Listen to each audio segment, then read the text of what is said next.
Good evening. I'm calling this meeting of the Sacramento City Unified School District Board of Education back to order. Item 4.0, our call back to order and Pledge of Allegiance. 4.1, the Pledge of Allegiance, which will be led tonight by Superintendent Jorge Aguilar. Please stand.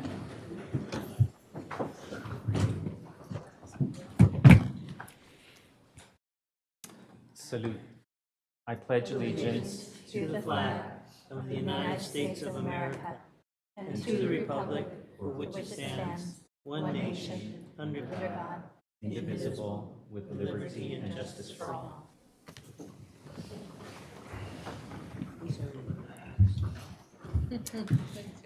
Item 4.2, our broadcast statement, which will be read by Board Member Ang Olson.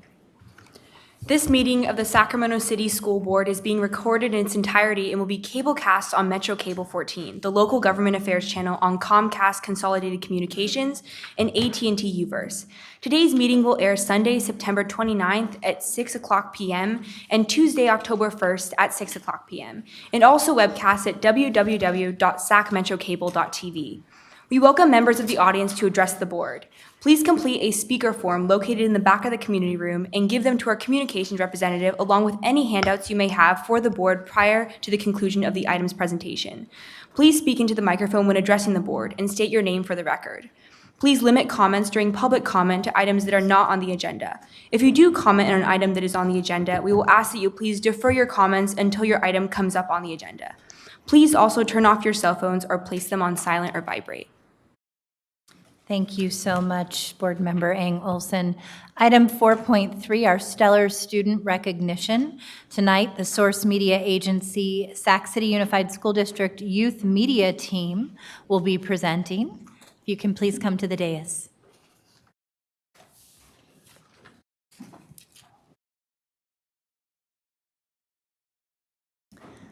And we're very proud to have Board Member Ang Olson presenting you with a certificate for all of your hard work this evening.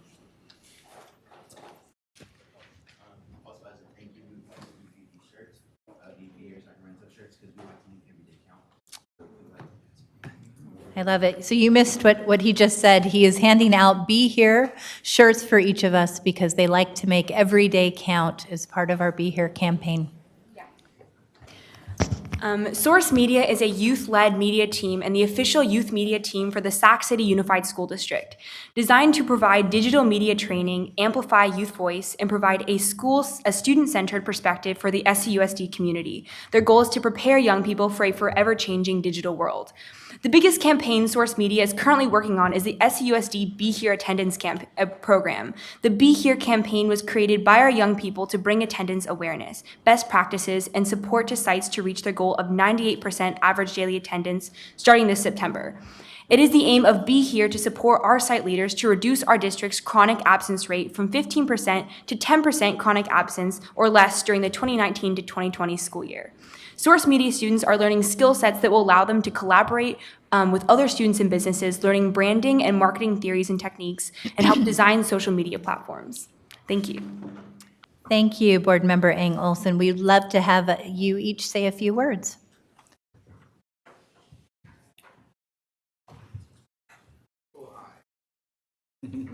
We're glad that we have your support. That's one thing. Another thing is that we see you and you see us, and that's what we are grateful for. Oh, thank you. Beautifully said. What's your name? and school. What school are you? What grade? Oh, my name is Jalen Washington. I'm coming from John F. Kennedy High School. Go JFK. Hi, I'm Dominique, and I'm thankful to be here with Be Here and also being a part of Be Here itself. Wonderful. Hi, I'm Alondra Rossi. I go to West Campus, and I'm just happy to be working in the district and to be given this opportunity. Thank you. Hi, my name is Amantina Rossi. I'm a senior at West Campus High School, and I'm really grateful that you guys are all here witnessing what we're doing. I think it's a really great initiative, and to have the support of the school board really means a lot, so thank you guys. Thank you. My name is Malik Ibarra, 12th grade at West Campus High School, and I just would like to thank you all for taking the time to recognize what we have going on every day, because we do put in the work, and we just want to make, like, on our shirts, every day count. Thank you.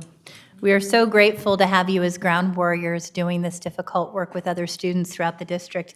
And I think we have a comment from Board Member Wu. Thank you, President Ryan. So Kennedy is my high school, as well as SCS, and I am really proud. But more importantly, I am glad that you are leading the groundwork to be in school. So thank you very much. So we're going to stand and give you a round of applause, and Board Member Eng Olson is going to come down and present you with the certificate and take a couple pictures. Thank you so much. Congratulations.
So this is a nice segue into our next presentation. We're going to go ahead and go into item 5.0, announcement of action taken in closed session. Yes, Madam President, there are two announcements out of closed session. I have one announcement followed by the superintendent's announcement.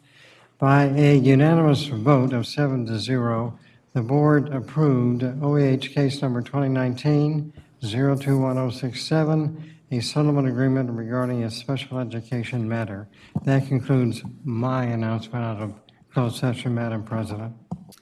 Thank you. Are we doing the principal now? Yes. Okay, Superintendent Aguilar, we also have an announcement on a principal placement. Thank you, President Ryan. I'm very pleased to announce this evening that the board, by unanimous vote of 7-0, approved the appointment of Michelle Hansen as principal of Phoebe Hearst Elementary School. Congratulations, Ms. Hansen.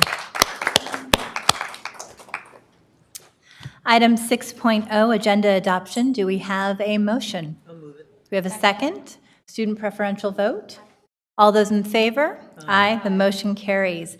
Item 7.1, a special presentation. When I said that this was an appropriate segue, the Be Here campaign committed to ensuring that we are ending chronic absenteeism and making it easier for students to get to school is possible when there is transportation to get to school. So this evening, we're going to have an opportunity to hear about the Ride-Free RT, which has been spearheaded by Councilmember Jay Chenier in an effort to remove the barrier of transportation to and from school and activities that we know support student success day in, day out.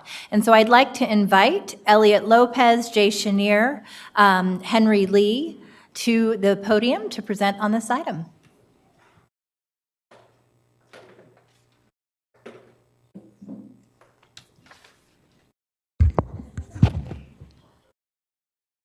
Good evening, Board President Ryan, members of the board, Superintendent Aguilar. My name is Elliot Lopez. I'm the Chief Information Officer here at Sac City Unified.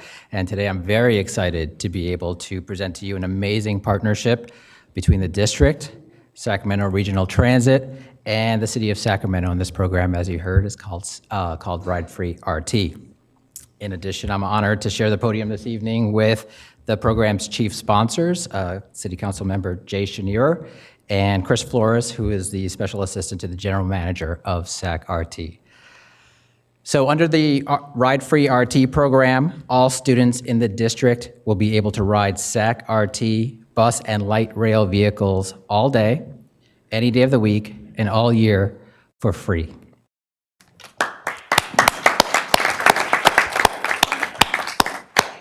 As you know, approximately 70% of our students are socioeconomically disadvantaged, and over 16% of our students were chronically absent last year. We believe that ride-free RT will encourage school attendance by reducing some of the economic and logistical barriers experienced by many of our families every single day. In addition, the program will allow our students to attend after-school activities, internships and jobs, to access municipal resources, and to participate in the culture and the diversity of our city. Ride Free RT launches officially on October 1st and is set to run for 1 year through September 30th of 2020. Board members are invited to attend a special launch event at CK McClatchy on October 1 that takes place at 10 a.m. And so now at this time, I'd like to invite City Council Member Chenier and Mr. Flores to share their comments. Thank you. Great. Good evening, President Ryan, Superintendent, members of the board. It's a pleasure to be here. Sometimes it's nice to be on this side of the dais.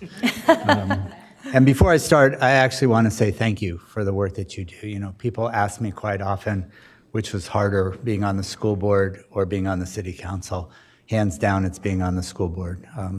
Totally respect the work that you do and really taking care of our kids in this community, so thank you. I'm really glad, as I said, to be here. 8.5 years ago, I went on the RT board with the sole purpose of getting free rides for kids. So this took me 8.5 years to do. We had a couple of bumps along the way. We had to fix RT, which we're doing. And I want to commend Henry, who couldn't be here tonight. Chris Flores is here representing him, for all the tremendous work that has happened over the last 3 or 4 years at Regional Transit.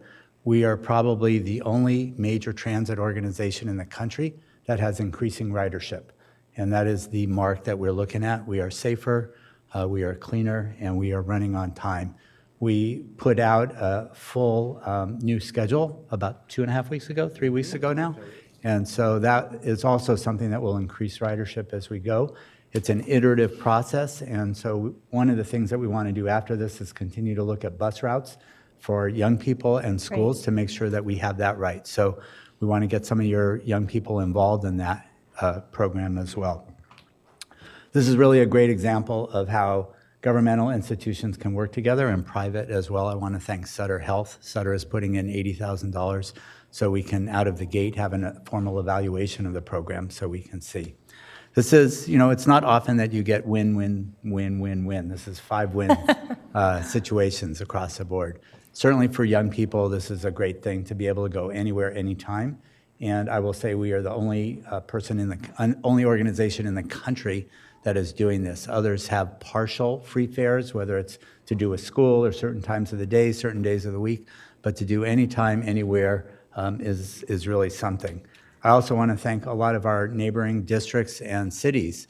We started this off saying kids who go to school or live in the city will be eligible for this, but we've gotten such an uptake on this, it will be all kids in the county of Sacramento that will be able to take advantage of this. While Elliot said 1 year, this is going to be permanent, so that I guarantee.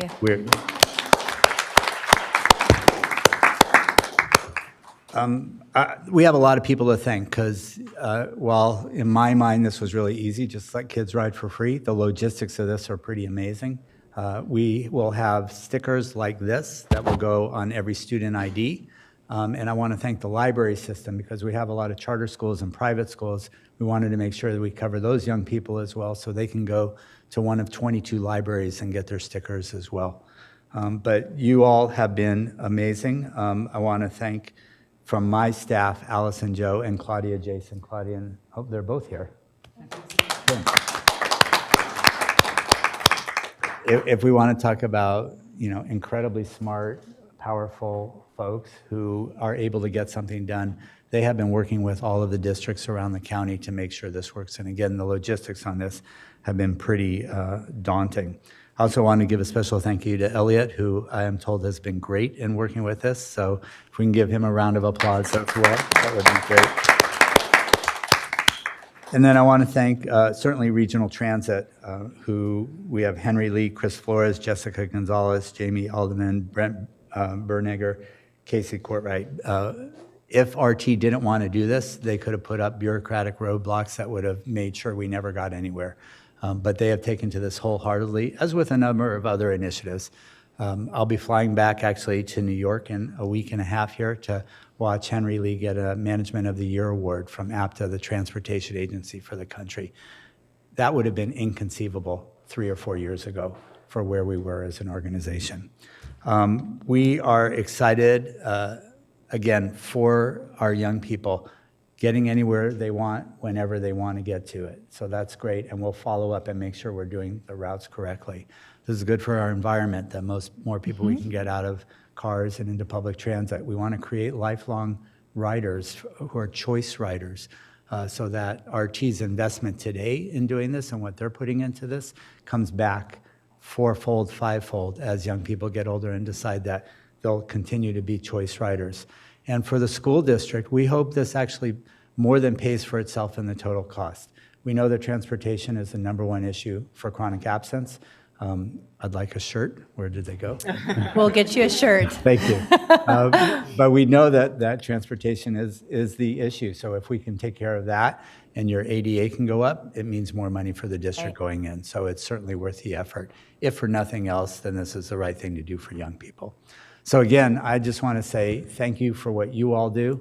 I think it's incredibly important to the future of our city. We want to create better relationships and deeper relationships between the city and the school district so we can get a lot of these things done, particularly around workforce development. And now kids will be able to get to their jobs on time when they need it. So with that, I want to introduce Chris Flores, who works with RT and is representing Henry Lee here tonight. Thank you. Thank you, Jay. President Ryan, Superintendent Aguilar, and the board. I'm here on behalf of Henry. He's apologetic that he can't be here tonight as he has the prior engagement, but he can't be more ecstatic about this program and the partnership we've formed here, getting students to school, to internships, and breaking down those barriers for transportation that they're facing. It's going to be a huge for our community. And so I hope, I would like to offer all of you guys to join us on October 1st at a press conference at McClatchy High School at 10 a.m. where we're going to make this announcement. Further, I also brought some swag that I thought you guys might be. I'll leave in the back of the room that is helpful kind of just to navigate the system. Our new website, we worked with students from the Summer at City Hall Youth Program to help design the website and look at it for us. So we're very excited about this program. I know when I talk to a lot of my peers, they about why they don't use transit, they say they don't know how to use it. And I think investing at a young age and creating these habits and behaviors is really going to help create riders for life. And so we're very excited about this program, and we are determined to make it permanent as well. So I really appreciate your time. I wanted to add one more thing. So Ellen Wong, if you're listening here, we would like Olivia to join us at the press conference on Tuesday.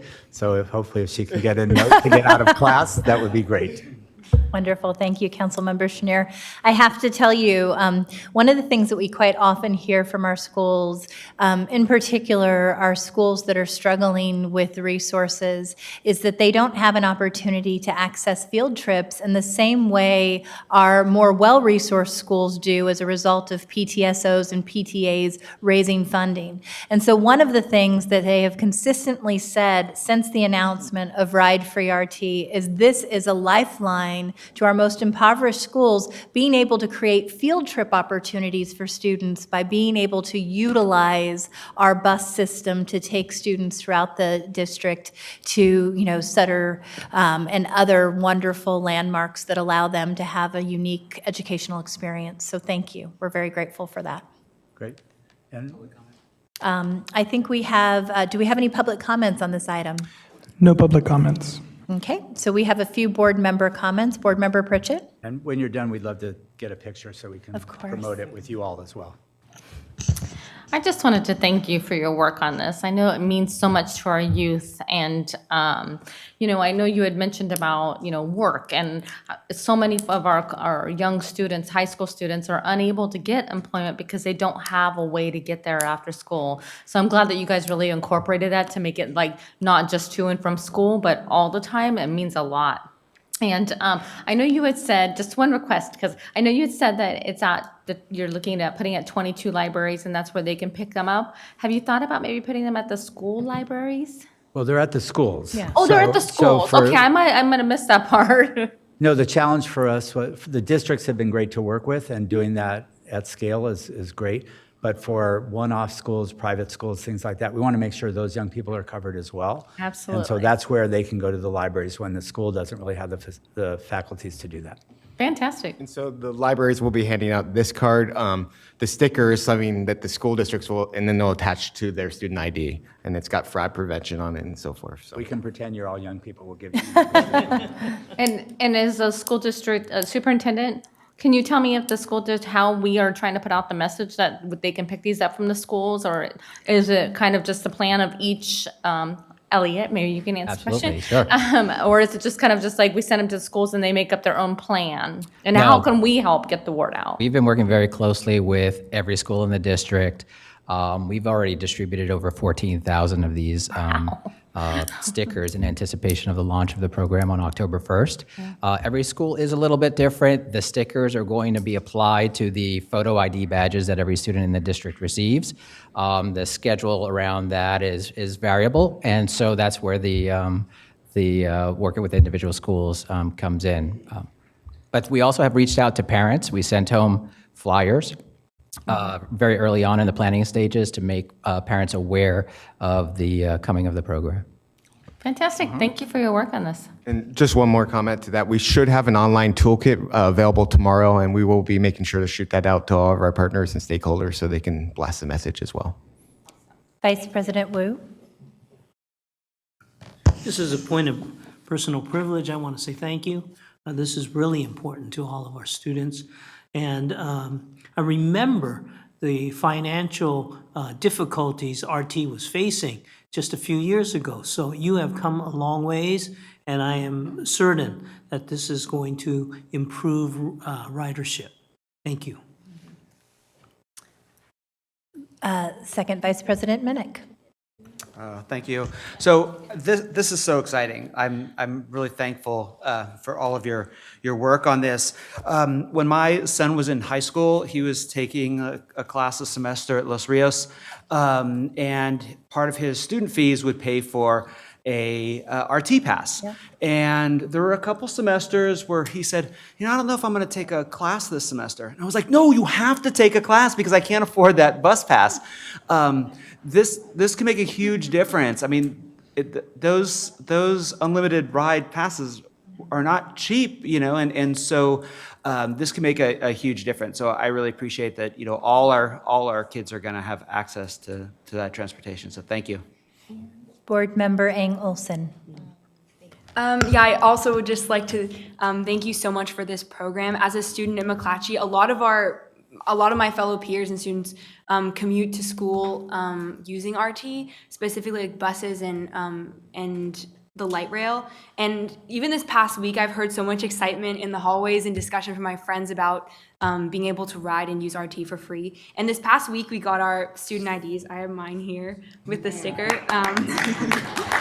And not only does this program dismantle a lot of the obstacle or economic obstacles that students face with trying to use transportation, but it also makes the process a lot simpler and easier, which is something that it's really important to make sure that we're increasing our ridership around the city, and public transportation is one of the most important things that we have. So thank you again. And our final comment from Board Member Morosky. Thank you so much. This type of thing doesn't happen without leadership, and I just want to thank you both for and Henry and our staff Elliot for all the work you've put into this, and for Councilmember Chenier for your vision of trying to make this happen for a very long time. I will be pleased to join you on October 1st, and look forward to working with you as we see how it's used and how we can evaluate it to make it even better. And I definitely appreciate the discussion of sustainability of this program long term. So thank you so much. And it looks like we have another board member comment. Sorry, Board Member Garcia. Yes, thank you. So I just want to thank you for all your hard work over the years and your commitment and your persistence to not give up and offering this tremendous opportunity to all our kids. I have been the parent who has Although my kids may have an opportunity for a field trip, they can't go unless they go on light rail, and a lot of our PTA money goes to maybe purchasing those light rail tickets for the entire classrooms. So this is going to be very helpful for all our kids. As someone who grew up riding public transportation because for lack of resources, public transportation also gave me the opportunity to explore many areas outside of my neighborhood, outside of my city, being able to access beaches, et cetera. So thank you for giving all our students those opportunities to explore outside of their immediate neighborhood. But moving forward, I would like for us to explore, because I do hope that this is a permanent program, ways to affix the RT pass on the IDs right out of the gate, so that students don't have to make that extra step to the library, or parents don't have to make sure that their TK student has that sticker. If there's a way that we can embed it on there, just moving forward. But I look forward to hearing all the success of this program. So thank you. Yeah, actually, what we hope to do is move to a Connect card for all kids, so we have technology. This is like ancient technology, and I apologize for that. I apologize to your student, but we're going to use stickers this year, and we'll do a lot better next year. Thank you. Superintendent Aguilar. Thank you, President Ryan. I just want to recognize your efforts around this initiative. My 7th graders came home with their ID and the sticker already as well. But I just think of this as a reminder of the power of city-school district partnership, and we haven't had enough of those, and I hope that our staff under Elliot's leadership and everyone else that supported this initiative demonstrates our willingness to cooperate and collaborate on this and many other initiatives. So let's treat this as a test case, and we're ready, and let's keep doing more work together. We'll treat this as a success and move on from there. Thank you so much, Councilmember Chenier, and to everyone else, Claudia, Allison, you have been incredible warriors doing this work behind the scenes. We are very excited by this opportunity. Great. If we could do a picture, that would be great. We'll get a little more.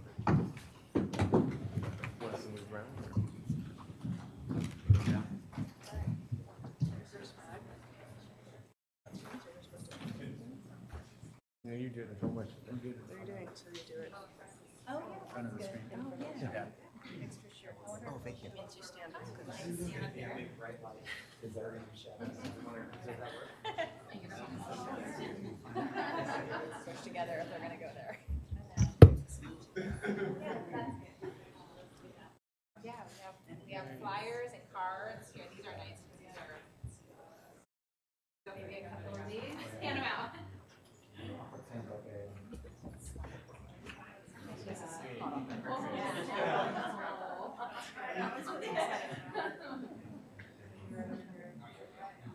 Okay, look right this way.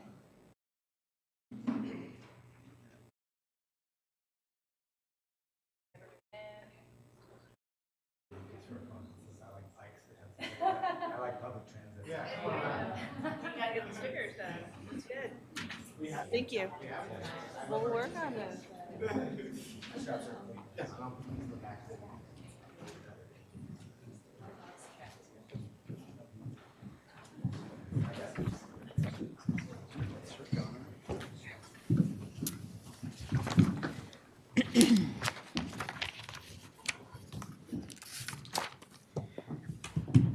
Item 8.0, public comment. Do we have any public comments this evening? Yes, President Ryan, we have a total of 17 public comments. They range from various topics, from school safety to transportation, Black Parallel School Board lawsuit, and 8 general comments. I'll call up the first 5. When you hear your name called, please line up in order, and then we'll call up the next 5. Thank you, Mr. Barrios. Each public commenter has 2 minutes with no more than 15 minutes per single topic. Brandon Muskoff, followed by Mike Sullivan, Mr. Samaniego, Ron McKenna, Diana McKenna, and Pam Woodward. Thank you. Please. Thanks for having me. My name is Brandon Muskoff. The topic is school safety. It's regarding the school resource officer. At McClatchy High School, it's been removed, and I live around the corner. I can tell and feel the difference. Let me tell you a quick story. My son walking home, he's in 6th grade. He walks home from school, he gets assaulted. We get pictures of the people, and naturally you would go to the police officer and report it, right? Well, we went to the school resource officer because that person recognized the person that had the assault and knew the person. There was a track record, knew the guardians, was familiar with the people, and asked, did we want to press charges? We said, no. Do you think you can handle it internally? And the answer was yes. And they did handle it internally, and it pretty much got resolved. It went away.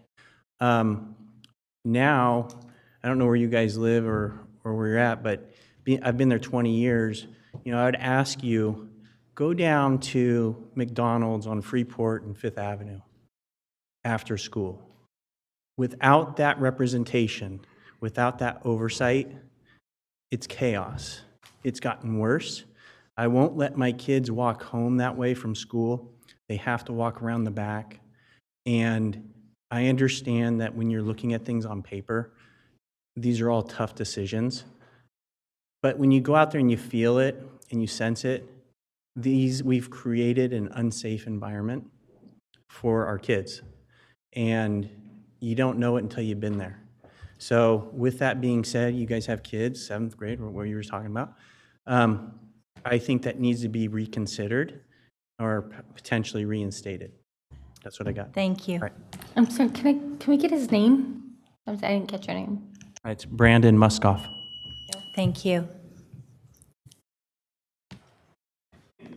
Thank you, President Ryan. My name's Mike Sullivan, and my son is a freshman at McClatchy High School. My son was also, along with another child, assaulted on their way home from the homecoming game on school property. I've come to understand that there were no school resource officers present at the game. There were only some police officers on an overtime contract there to provide security.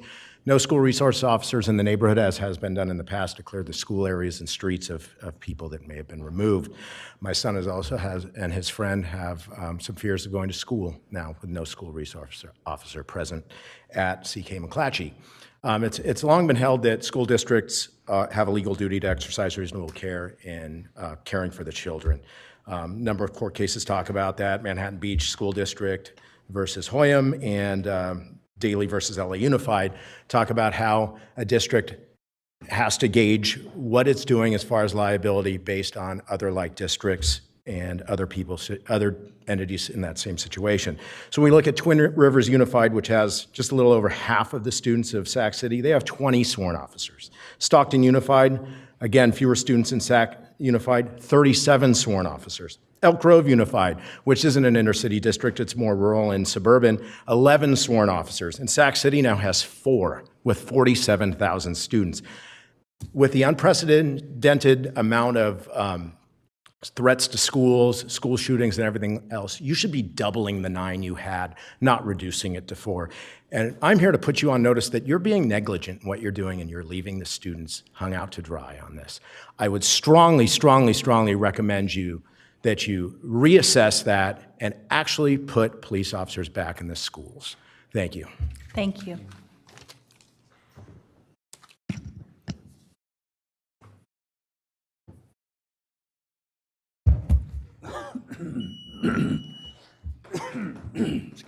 Excuse me. My name is Ron McKenna. My family home is on Meta Circle, and our backyard is directly adjacent to the parcel of land where you relocated the district transportation facility. The sound wall that you constructed is approximately 18 feet from my bedroom door. For information purposes, I spoke to you on September 5th and requested that carbon monoxide detectors be placed in our backyards so that we could measure the emissions of the 100 school buses that start up and idle in proximity to our property. As of this minute, I have heard no response from the school board. For information purposes, carbon monoxide is colorless, odorless gas that kills without warning. Best method for detection is carbon monoxide detectors. I would like to read you 3 statements taken from the schools, from a letter to the school district dated March 7, 2018, from EPS, Environmental Permitting Specialists, in their evaluation of carbon monoxide emissions from school buses idling from the new transportation facility on pages 2 and 3. Carbon monoxide emissions during idling can potentially impact nearby homes that would occur at the new transportation facility in the surrounding homes. There were 2 emission tests. The 1-hour carbon monoxide concentration says the highest concentration impact occurs south of the new transportation facility. The 8-hour test says the highest concentration impact occurs south of the new transportation facility. I attended a meeting last week with our neighbors, district staff, Board Member Garcia, Alejandro Cabrera. The district administrators would not discuss emissions. Their reasoning behind that is the district is in compliance and therefore is no mitigation and nothing to discuss. That further deepens my fears. Thank you, sir. As before, I'm asking for carbon monoxide detectors and diesel particulate meters for our backyards. Thank you very much. And if you have written comments that you want to submit, please, you can take them over to Nathaniel and he'll get them to us. I can't understand. Oh, if you'd like to submit your written comments, Nathaniel will take them. Thank you so much. Yes, thank you.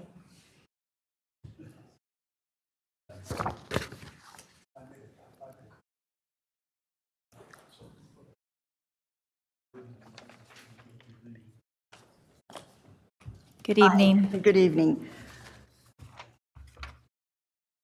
Superintendent Aguilar, Madam President. My name is Diana McKenna, and I live on Maida Circle. I've spoken to you before regarding asking you to please do something to mitigate the noise that is coming from the transportation yard.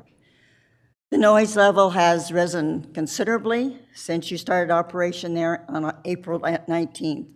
I would like to thank Nathaniel Browning for the work that he has done and trying to help our neighbors. And I'd like to just provide you with some information that, I don't know how to work this, but we can get it. Nope, we can see it. That's perfect. Thank you. Okay. Noise exposure. A lot of articles say that it is now becoming the new secondhand smoke, and high levels of noise may be bad for your heart. Noise is linked to high blood pressure, coronary artery disease, stroke, heart failure, depression, and anxiety. I've prepared a packet for you. I don't know if you have it yet or not. And it's a plea from me and my husband for you to give immediate attention to this problem. I'll just warn you in advance that it is a lengthy document, 7 pages. My neighbor told me that you would not read it because it is too long. Please make her wrong and read it. Read it carefully, and hopefully you will feel the fear and concern with which I wrote it. I've included several articles that tell us what noise is doing to our physical and emotional health. The information surprised me at just how harmful noise can be, as shown on the overhead. Heart disease, stroke, depression, anxiety. I'm taking her time. So we're going to restart the clock for another 2 minutes. Go ahead. Since both my husband and I suffer with heart issues, this news is very alarming to both of us. All this information is readily available with a few strokes on your keyboard, and yet you still approved the placing of this health hazard in our backyards, 18 feet from our bedroom door. I ask you to please read the plea carefully, and it's so difficult to explain to you the frustration that we feel in this 2 minutes that you have allotted to us. I had someone just recently tell me, and she may talk about it earlier, that this beeping, I'm sure you've all been in a hospital before, and when the signal alarms go off, that beep, beep, beep, and you're ringing for a nurse or somebody to come and stop that alarm, that's just what these buses sound like, in unison, several of them. I was going to bring my phone up and play it during my whole presentation just to show you what it sounds like. But I've invited Board Member Garcia to come over. I've responded to you, Madam President. I've not received calls from anybody. Nathaniel Browning did come to our house, spent some time listening to the noise, so he knows. I invited someone at the meeting the other night to come and listen to it and was told, oh, I know exactly what you're hearing. I would have sold my house by now. But not all of us have that option. So please, please, do what you can to take action on this as soon as possible. Thank you very much.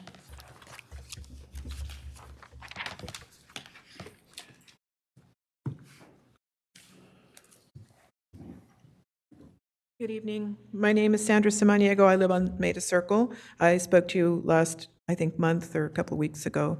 Thank you for having your staff meet with us, and Board Member Garcia for attending our neighborhood meeting on the same issue that my neighbor McKenna spoke about. I left you something in writing last time. I sent you a letter. You have documentation for me. What I 1, 2, 3, real simple. Stop the reverse beeping. The top law enforcement of the agency in this country said it's okay. CHP, what better person to say it's okay? Attenuate the wall. That wall is 2 inches. It stops nothing because there's still carbon monoxide and noise. I woke up at 6:10 this morning. Thank you. And limit the idling.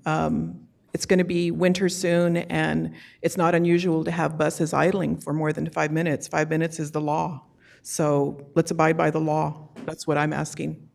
Quiet and lower carbon monoxide. It's 15 feet from our house, from where we sleep. Who thinks it's a good idea? Okay, thank you. Thank you very much.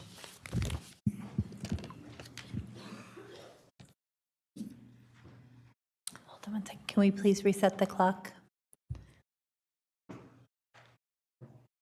Hi, my name is Pam Woodward, and I'm here to support the residents of Maida Circle whose homes back up to the transportation facilities where the buses are kept. And first of all, I'd like to speak to the wall that was constructed. It is it's an eyesore. It's not something that I would want constructed in my backyard to look at when I'm outside, gardening or drinking coffee in the morning. And I'm sure you wouldn't want it in your backyard either. These people had their residences there before the wall was constructed. The second is the fumes. To be a visitor in the home, maybe the resident doesn't smell it because they're exposed to it all day long, but you do smell them. You smell the fumes. And lastly is the noise.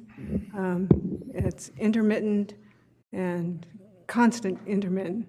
It's very annoying and kind of grates on your nerves, and you wouldn't want to hear it when you were outside or inside even. So I urge you to listen to their complaints and to assist them with getting resolutions to their issues. Thanks. Thank you. I know that Nathaniel Browning has been working with you and that there was a community meeting recently, but I would like to come out and see firsthand the challenges you're dealing with, so I'm committing to that as well. Do we have any other public comments? Our next 3 speakers are from Sacramento City Teachers Association, followed by representatives from Black Pillar School Board. If you can come up when you hear your name called. David Fisher, followed by Nikki Malevsky, Cindy Stewart, Sarah Williams Kingsley, Renee Webster Hawkins, and Kenya Martinez.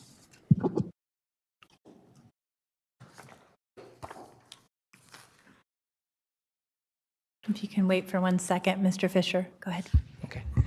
Good evening, David Fisher, President of Sacramento City Teachers Association and parent of a couple of awesome kids in the district.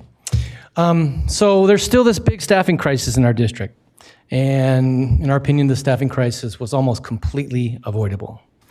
We think Sac City is maybe the only district that we are aware of in the entire state that initiated massive layoffs in the midst of a national teacher shortage.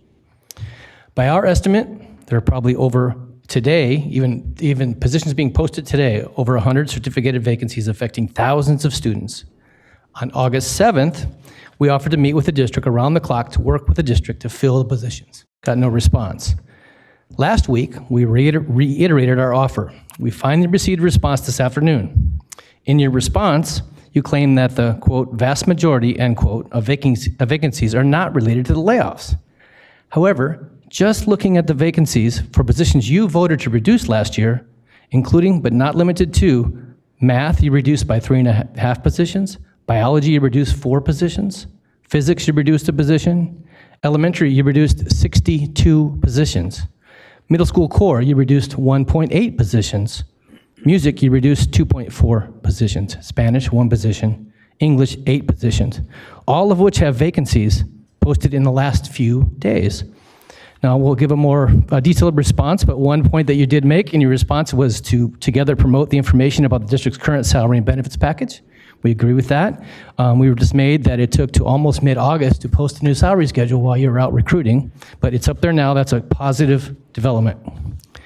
As leaders of the district, you consistently state that equity, access, and social justice is the guiding principle. So doesn't that begin with doing everything possible, including working with us to ensure that every Sac City student, regardless of what school they attend and who their parents are, has a fully credentialed teacher in the classroom? Our community is watching. Thank you. Thank you, Mr. Fisher. If we can reset the clock, thank you. I need the document camera for to show your budget documents to the public here.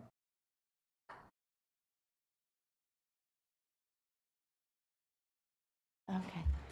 Nick, can you reset the clock, please? Okay, thank you. Hi, Nikki Malevsky, First Vice President of SCTA. Let's spend a few minutes talking about what your false budget fiasco narrative has done to preschool opportunities for our most needy students in the district. You were told by your staff this big story about child development encroachment and how you had to do something about it. You had to cut programs. It was going to be $2.3 million. Well, in actuality, it was only $388,000 last year. So let's just look at the history, okay? So back in 16-17, children's centers, child development encroached only $322,000, although your staff told you $1.5 million.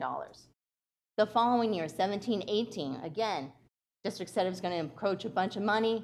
It only encroached $500,000. But for some reason, last year, your staff tells you it's going to encroach $2.3 million. And you took your staff at that word, and you gutted the child development program. But in reality, it only encroached $388,000. And you had $25 million in grant funds for the Child Development Fund 12, and yet you only spent $22 million of that, leaving $2.7 million of child development grant money on the table while you gutted the program. And meanwhile, your staff was telling you this, that you were going to encroach all this money, but they hadn't actually spent any of that money. As of May, none of the general fund money had been spent on child development. Come to find out, the superintendent had already cut a deal with SETA. On January 31st. Are you taking an additional 2 minutes? Okay, if you can please restart the clock. On January 31st, Superintendent Jorge Aguilar had already cut a deal with SETA to cut nearly 600 slots and money and give them back to SETA. Months before the committee, the Public Policy Committee that's supposed to be involved in that grant decision, before they even heard anything about it. You believed the staff, you reduced the program, you laid off a bunch of teachers and classified. The Child Development Policy Committee believed staff too. They voted to approve the grant. But the vast majority of those slots that you cut, that you told the policy committee would stay in our area and available to our kids, most of those went to San Juan, and those are serving San Juan kids, not our kids here in Sac City. So last year, you had $25 million in grant funding. Look at what the grant funding is for child development this year, $14 million. That's $11 million less than you had last year, and you gutted the program in half. Those were very bad decisions, significantly impacted our students in a very negative manner, cut programs that we know research tells us is very successful in closing the achievement gap, making a significant difference for our children, and yet you cut it in half. This is unacceptable. Thank you, Ms. Milewski. Do we have any additional public comments? Yes, we do. Sarah Williams Kingsley, followed by Renee Webster Hawkins and Kenya Martinez.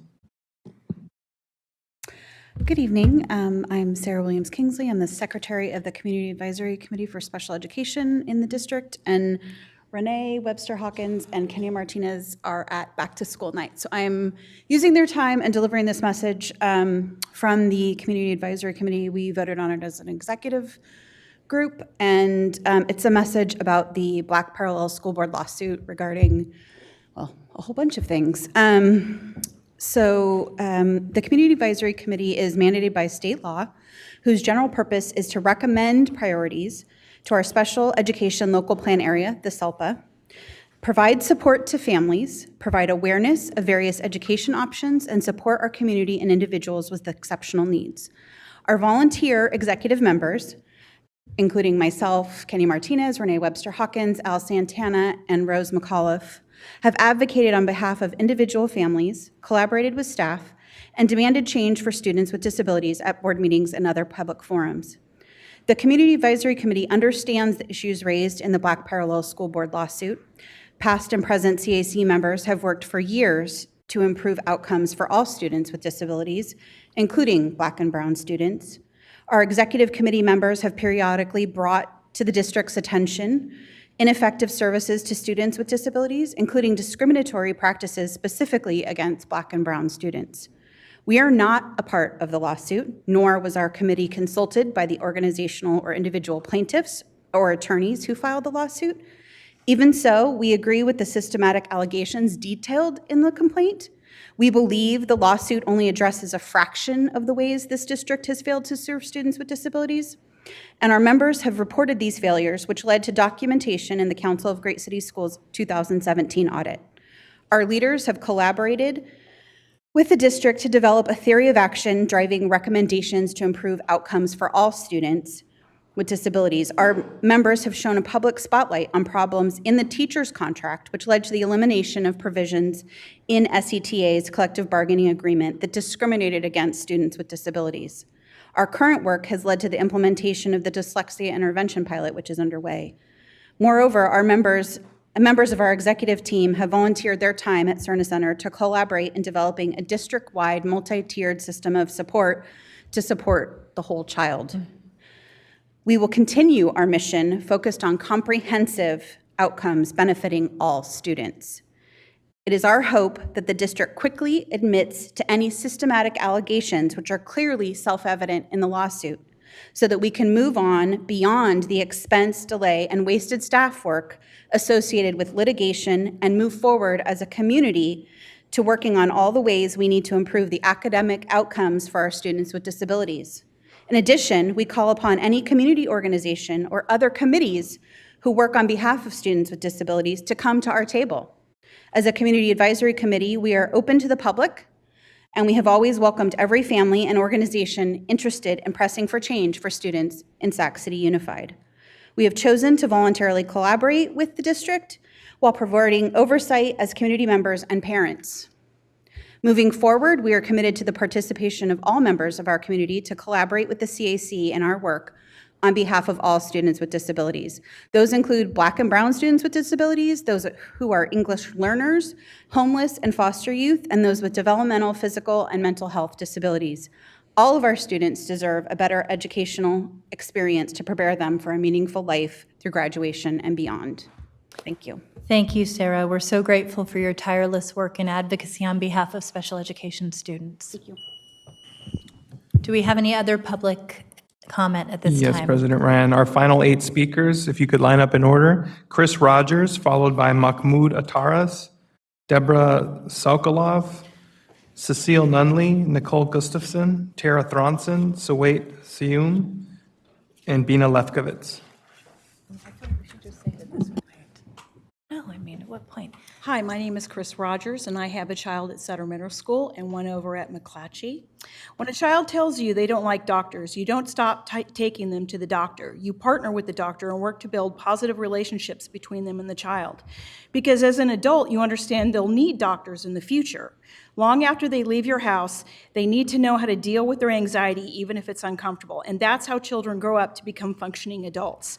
Law enforcement relationships are the same. You don't take SROs out of McClatchy. You work to build a positive relationship between the students and officers. Because when these kids grow up, who do you think they'll call when they're robbed or someone's hurting them? And who's going to fill that space?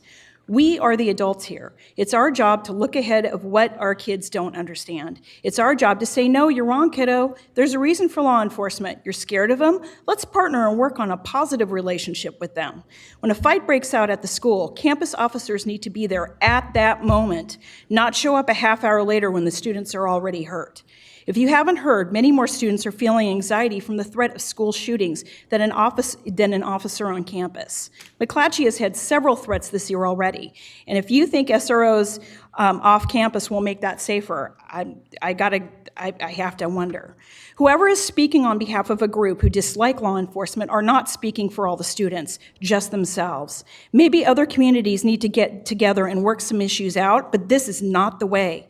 It is your job as our representatives to consider the impact your choices have on all students. It's your job to perpetuate common sense and not to give in to people who would push a personal agenda that does not reflect the needs of the school's majority. You represent over 2,700 kids at McClatchy. It is not equitable to cater to only around 100 who are yelling the loudest. Thank you. Thank you.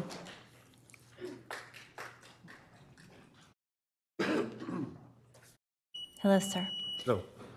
My name is Mahmoud Ataris. My daughter was enrolled at Caleb Greenwood this year, but I would like to tell you that the school district has failed her 6-year-old daughter. She asked me why they kicked her out of her first grade class. I had to tell her because I signed a waiver that allows you to bus her somewhere else. So the school we live 2 blocks away from, we were informed officially on welcoming night that she will no longer be there within 2 days. And she used to come to ride a bus for 1 hour and 50 minutes to a school that's more than 9 miles away. And they expect me to say, okay. And the return, they hadn't figured out when she'd return, so they would let me know. So when I made a fuss, they're wondering, why don't you just let her try the school? So obviously, it seems to me the whole system is failing.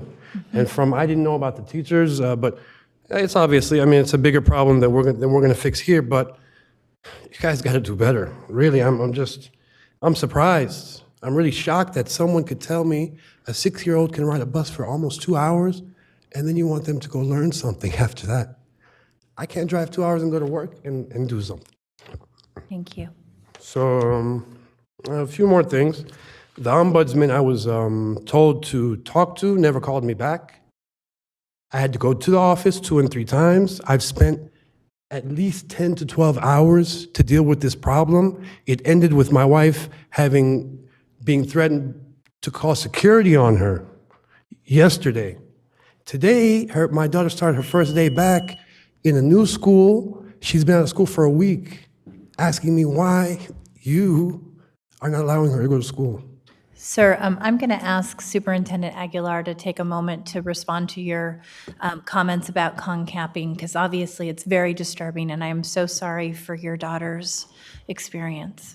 Yeah, and it's certainly not an area that we want to disregard in the future.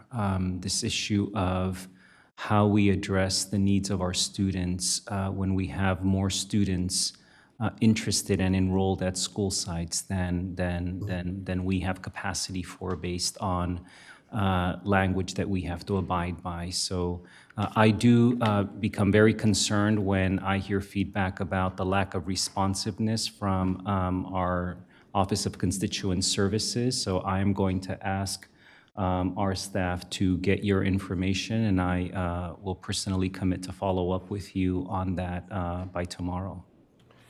Thank you. Thank you, Appreciate sir. it.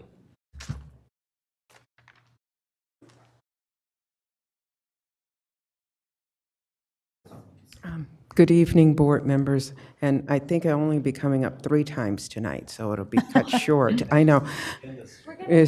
My son is here visiting for the first time, and I did say that I would embarrass him a little bit.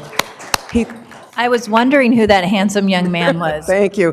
And this is, he thought it was the last time I was going to drag him to a board meeting, and unfortunately, here he is again. So, and he thinks his mother is crazy for still going to board meetings since she retired. But nonetheless, what I did want to say is the concern I really think that needs to be addressed is some of which, there are many concerns, and some have been brought before you tonight, is in regards to the Superintendent Gordon's letter to the district about the budget still being rejected. That's a serious concern, and I know that there has been other allegations of the crisis was made up or something along those lines, and obviously that's not the case. I've been so appreciative of this board and hanging together and sticking together to say what needs to be said to this whole community, and especially in sticking behind Superintendent Aguilar. I just think that's so important, and we have to stay the path, and hopefully all of the adults will focus on the students and not the adults. So thank you very much. Thank you. Very sad. Good evening. My name is Nicole Gustafson. I have a kindergarten in the district. I have a hard time. Oh, no. This is only my 4th time, so maybe by the end I won't be that nervous. I tell my 6-year-old daily to use her voice at school.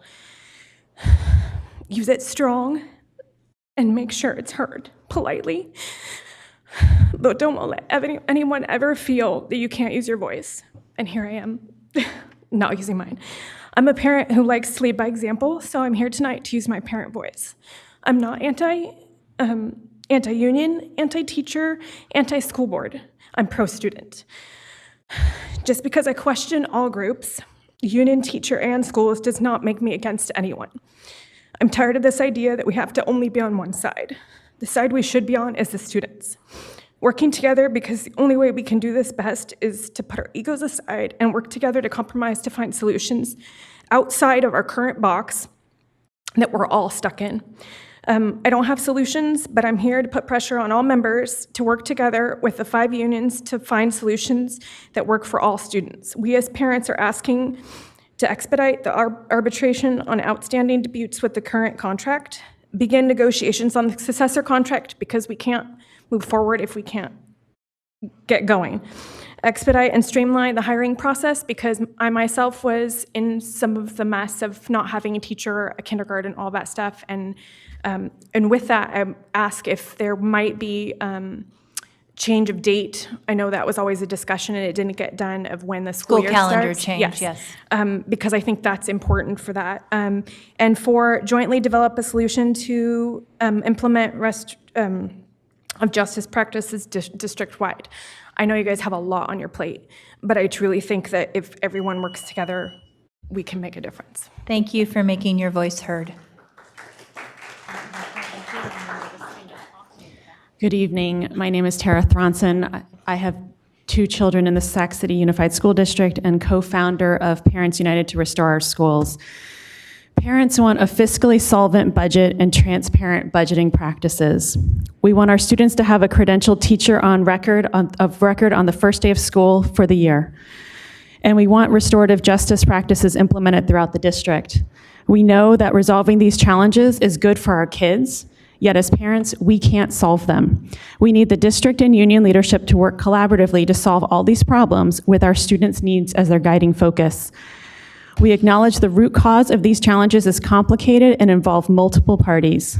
We also know that there's too much on the line for our students, teachers, families, and community for our decision makers to continue making minimal progress on these challenges. Continuing to point fingers and play a blame game will not solve these issues. We call on our decision makers to meet daily to problem solve and resolve disputes. Specifically, expedite the arbitration on outstanding disputes with the current contract, and then begin negotiations on the successor contract. Expedite and streamline the hiring process while following safety protocols such that our children can have a fully credentialed teacher as soon as possible, and jointly develop a solution to implement restorative justice practices district-wide.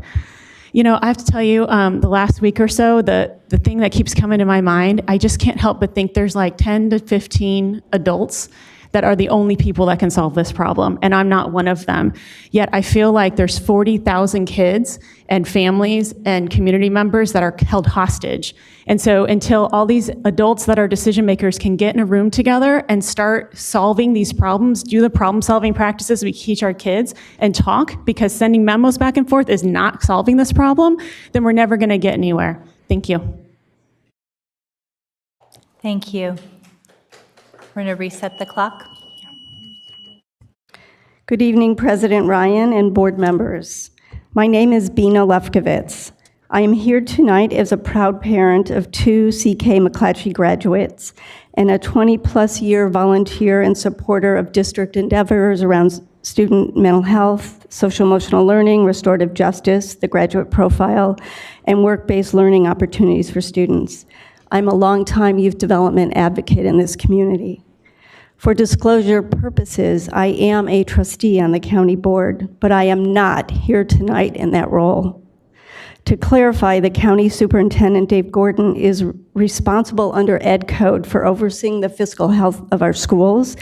That is not a SCOE Board of Trustee role. As a parent and advocate, I felt a need to come tonight. I want to encourage this board to keep their eye on the prize of fiscal solvency. Making hard decisions is daunting when you need to cut millions of dollars and there is no easy solutions. People will be mad at you no matter what. I appreciate your courage and the emotional strain it will take on you, but please stay strong and united. I want to encourage and appreciate the board and the bargaining partners who are collaborating to find solutions together. Stay at the table and stay united. I want to plead to the district and SCTA to have a ceasefire, to find one thing that you all can work on together, whether it's fiscal stability, professional development, or process improvements, to find common ground. We need more communication, not less.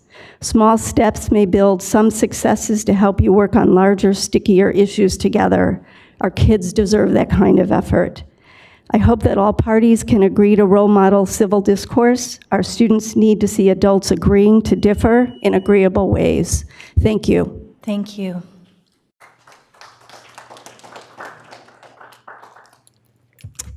Hi, good evening, Board President and members. Sawait Sium, I am a parent of 2 kids that are in the district. Also helped to found Parents United to Restore Our Schools. I am here today, and we've been coming to these meetings for quite some time, since last year.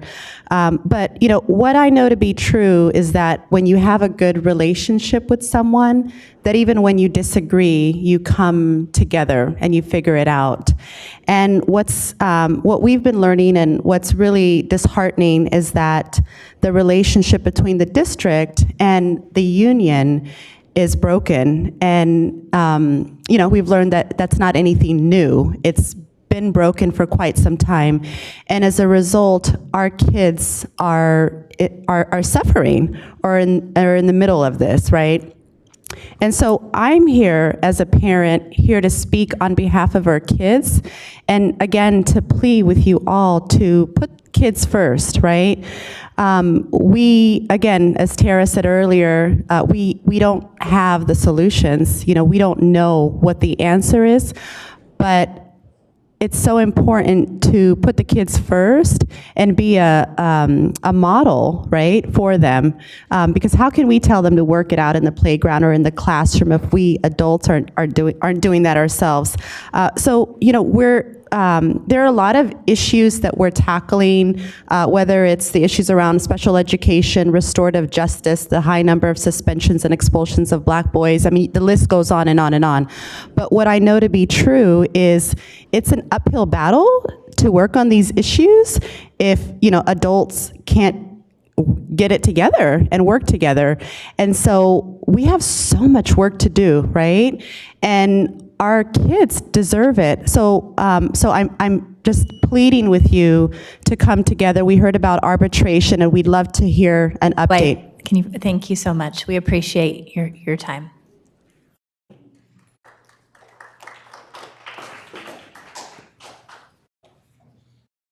you. Good afternoon. My name is Melissa Berrigan. I'm the mother of my daughter who attends Nicholas Elementary School, and I'm here to request that the morning Eiis program be reinstated from the hours of 7:15 through 8:30. Their children. Nicholas, can you pull the microphone closer so we can hear you? Thank you. There's children on the campus unsupervised. Parents need to be at work at 8:30, 8 o'clock. We're asked not to leave our kids on campus, but we have no choice. We have parents that are getting docked at work, risk of losing their positions with their employer. I started a petition, and within 2 hours, I was able to get almost 75 signatures from teachers and parents because we want our program back for a morning. I was also able to get a handful here of statements from parents explaining their hardship. I'm a full-time student, work full-time, otherwise I would spend more time working on this, but there wasn't a lot of time before this meeting.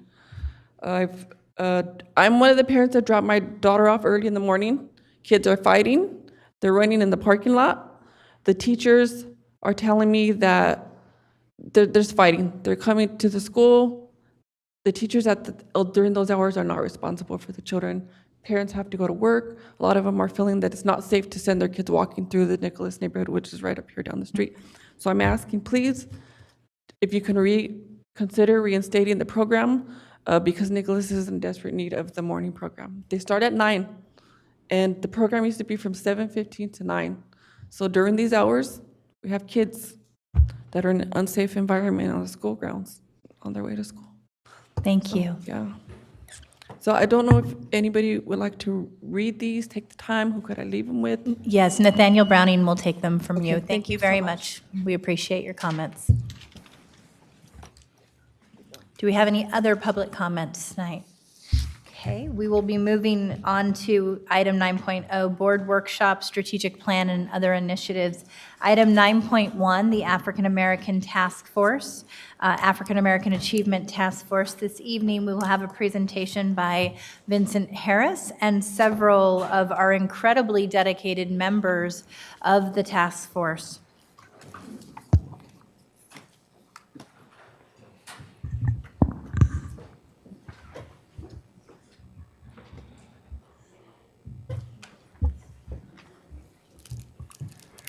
Good evening, Board President Ryan, board members, and Superintendent Aguilar. My name is Vincent Harris, Chief of Continuous Improvement and Accountability here in the district. I'm joined tonight by members of the African American Achievement Task Force who are behind me. Many of them you'll recognize: Cecile Nunley, Julius Austin, and Cassandra Jennings.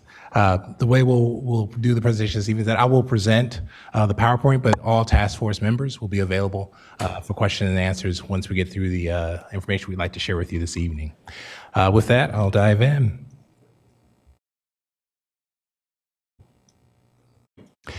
This slide reminds us all of the important commitment that our task force members have made to us.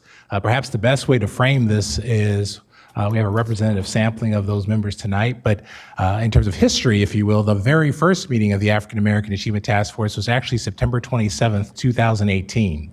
To provide more context to that, we actually asked the task force members to commit to basically 2 months. So they signed up for a 3-month tour of duty that was supposed to end on December 20th, 2018. And of course, they've stayed with us now for actually a full calendar year because of their commitment to the work on behalf of our students. So definitely think that's worthy of a round of applause.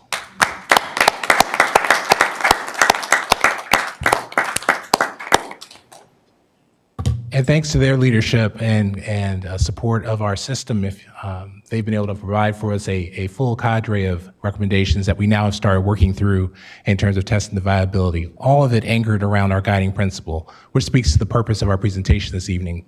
And also, I'll give you a sense of the high-level implementation plan that we've already implemented, with also a lot of the work to come. In terms of the needs assessment, obviously, this presentation will not go through all the data points that led to the formation of the task force, but we think this slide creates a compelling case study for us as to why we have a sense of urgency in terms of the work of the task force and obviously the work of this board. Ultimately, we're focused on African American Student Achievement Task Force, but as you look across those areas that are red, we see the intersectionality that many of our community partners call out to us regularly, whether that's students with disabilities, foster youth, and other students, because obviously we know that any student being in the red is something that is unacceptable, and that's the work of the district to change those conditions immediately. If I were to summarize the work since the May 16th adoption of the task force recommendations, there are really 4 key themes that come to mind in terms of how I would say the work has progressed in the last 3 months. Study, benchmark, define, and then implement. And so ultimately, as you look at the dates of the meetings that we've had since May 16th, they really have oriented around those 4 key themes. As the task force has spent time really studying issues at hand, benchmarking with other organizations that have done similar work in urban districts throughout our state, and then really looking deeply at this notion of what does it mean to define the work of the going forward of the task force in terms of not just the recommendations, but what is the ongoing body that needs to exist. And then finally, really now starting to build the infrastructure on implementation and trying to think through what's the best way to report out on the actions that are taking place now to actually change conditions, again, not just for African American students, but really for all students if we implement these recommendations well. On this slide, I'll just orient you to 2 organizations that the task force had the opportunity and privilege to hear from. The African American Regional Education Alliances, an organization that does very similar work on a sustained basis in the Bay Area, and then actually another organization in Hayward called the African American Student Achievement Initiative. We had leaders from both those organizations share their journeys, both in terms of the challenges, but also more importantly, the implementation wins that they were able to achieve, and those have been informing our practice going forward. I should also make a mention as we think about the sustainability organization, we've done internal benchmarking as well. And so we've studied the CAC bylaws, we've studied DLAC bylaws. So again, there's been an attempt here to try and identify best practice for how do we build an organization going forward that we know will be able to sustain itself and actually serve its role in terms of monitoring implementation and then making additional recommendations going forward. This slide gets at the notion of we've actually been doing internal study as well. And you'll see on August 12th, we actually spent time looking internally at the district, both through our social emotional learning department and then through our strategy continuous improvement departments offered information to the task force to, again, start building that muscle of looking at data on an ongoing basis to see, not only, did we think these recommendations, but how are we starting the process of implementation so we can report back to you on a regular basis in terms of how things are progressing.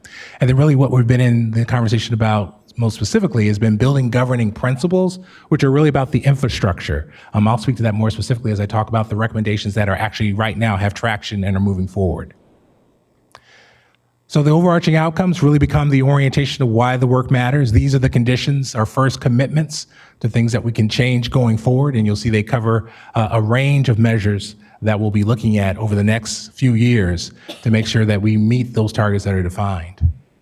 And then the recommendations themselves obviously remain the cornerstone of the task force's work. This gives you a dimension of time in terms of, as we shared with you previously, our first thoughts in terms of movement, in terms of when we see implementation happening over the next few years.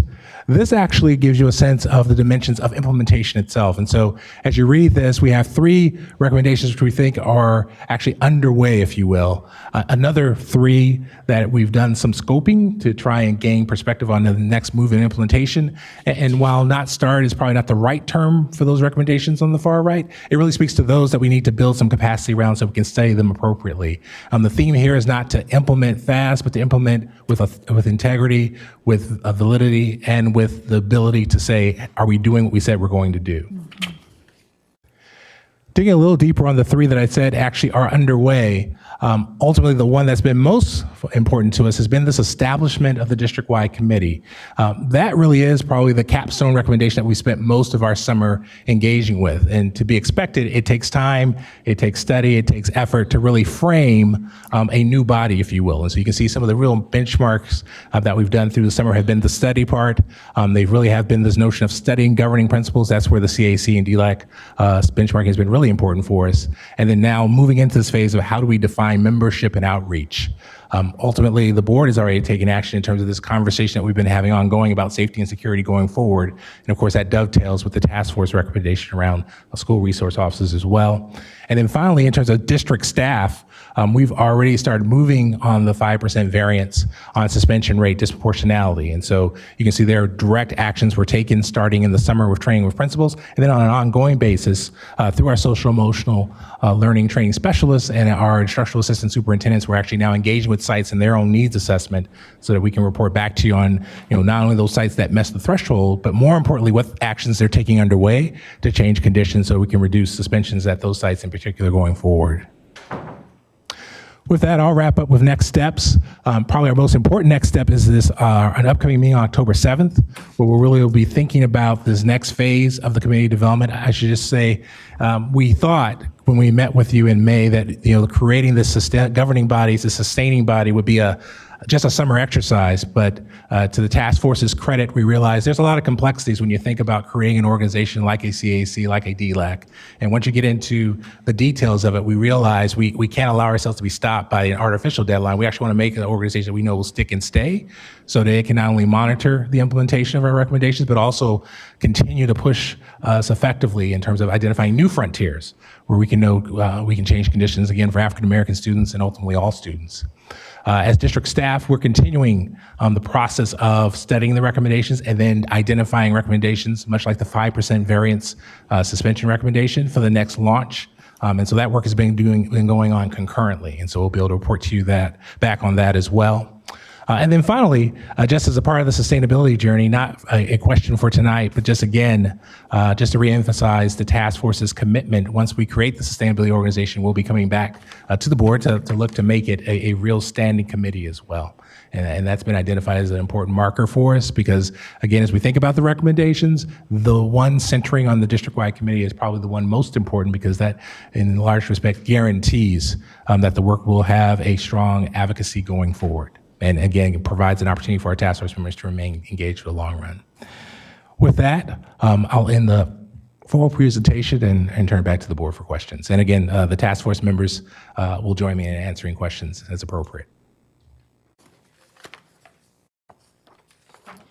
So do we have any public comment on this item? No public public no, we are comments? going to have our task force members also speak, correct?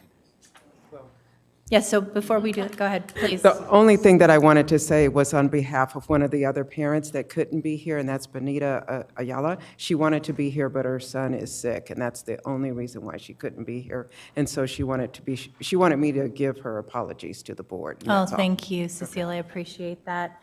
And thank you, Cassandra and Julian, for being here. You have been such steadfast participants. I know this was a much longer haul than you expected, but it is such critically important work. We have a comment from Board Member Pritchett. Thank you, President Ryan.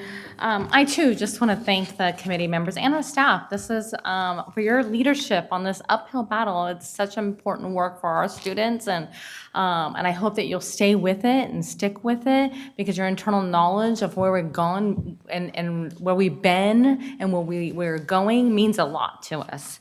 I wanted to know, I have some questions and then I have some requests.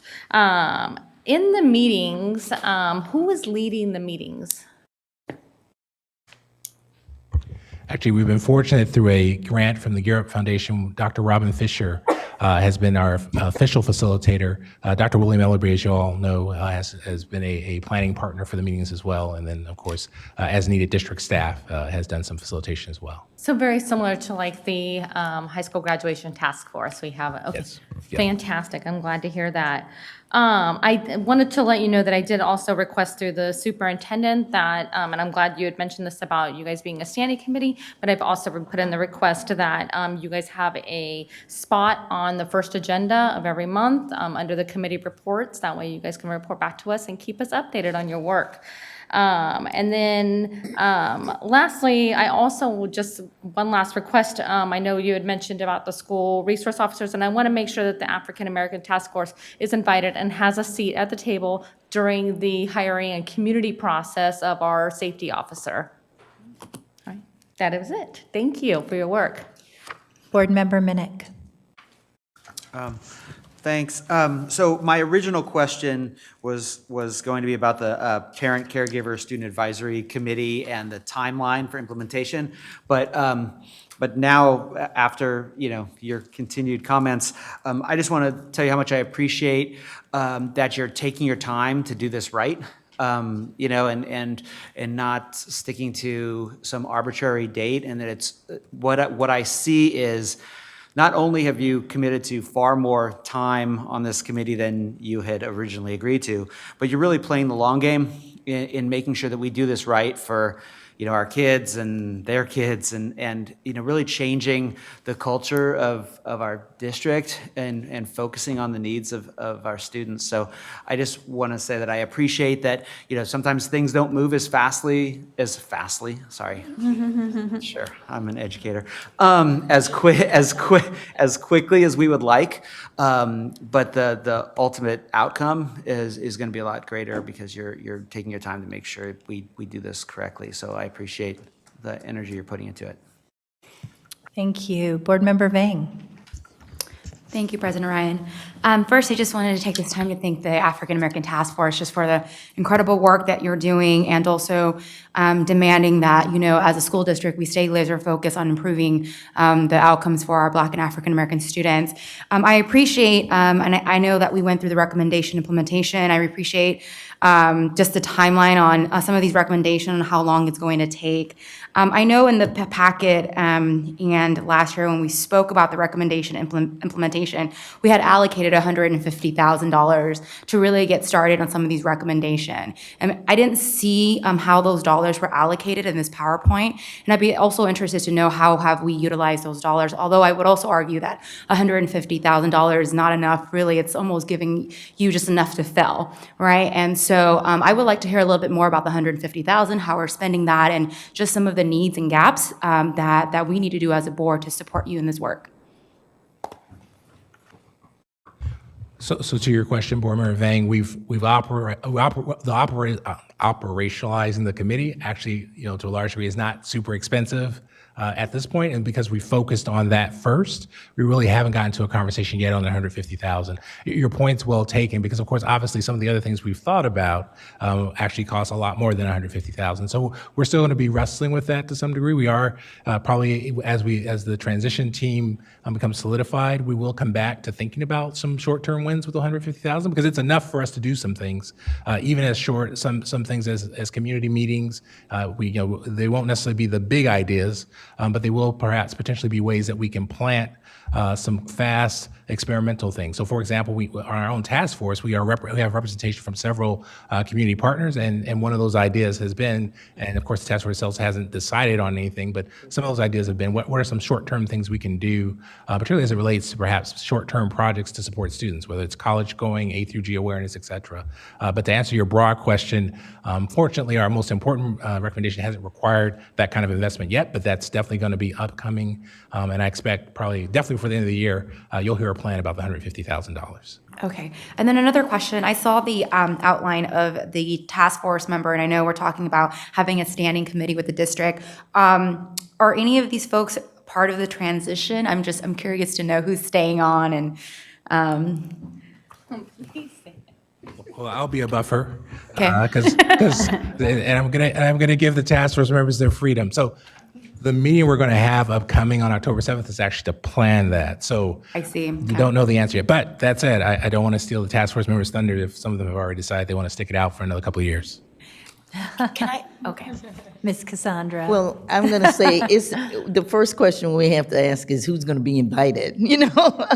And I think we are looking at certainly all of those who've committed their time now. We are also looking broader, and we know that if we're going to have good representation, that it may take some of us not still being at the table, and that might be a natural transition for some people.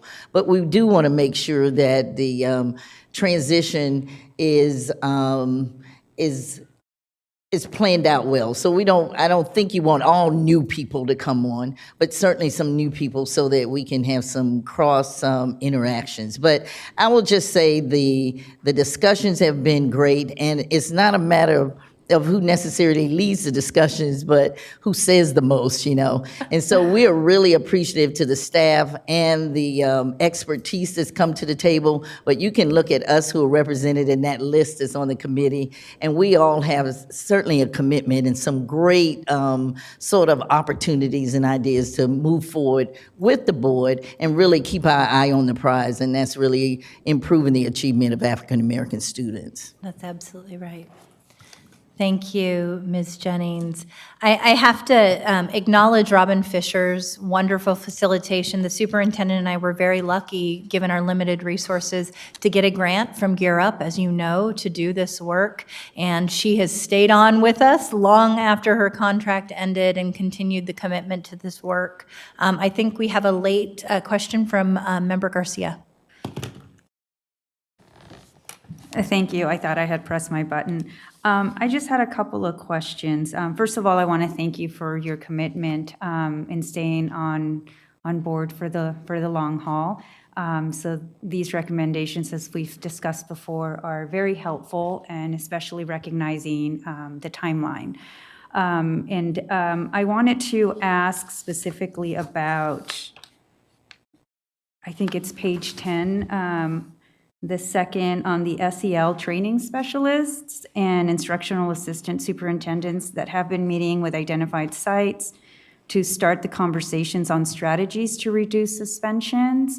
I'd like to hear maybe in future updates what those conversations have resulted in, what current strategies or resources are available to address the suspension, the high suspension levels at sites, and what we'll be needing moving forward, so that we can also start having those needs in mind as we continue to look for how to best invest our resources. And I don't recall exactly right now what the state average is in terms of suspensions or our district, but I want us to be more aspirational than the district level, because I know that I think we're higher than the statewide average. So let's be more aspirational and just not settle for what we already know is not right. So I just want to share those thoughts. So thank you. Thank you. Member Wu? Thank you, President Ryan. I will note that in reviewing your dashboard, there is a direct correlation between chronic absenteeism and the success throughout the rest of the school. So I'm calling for those who are listening and those who are to listen, that each day we keep our students in school. Each day that they can go to make that class, your success will be that much higher.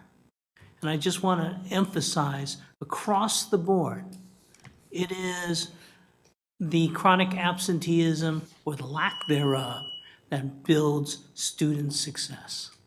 Thank you, Member Wu. Student Board Member Eng Olson. Yeah, Member Vang and I were just speaking.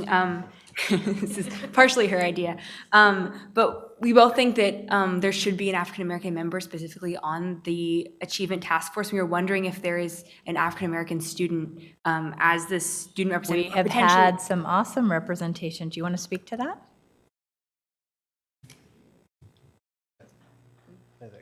So the task force did include student representation. We had 2 wonderful students who were very instrumental in the work that we did. With the continuation or the buildup of the advisory committee, we're taking our time with that because we recognize the importance that there be student inclusion. Right, yeah. And I mean, it'd also be a good idea to potentially consider having multiple student members and having multiple perspectives, especially from students who are members of the African American community. Certainly. Board Member Eng Olson, great suggestion, and we were really lucky this last time around to have one student who represented the African American foster youth experience and another that was a young African American male representing some of the challenges with juvenile justice. So great students. 2 last things. I do just want to recognize that one of the recommendations was the elimination of willful defiance suspensions, and we felt very strongly about that.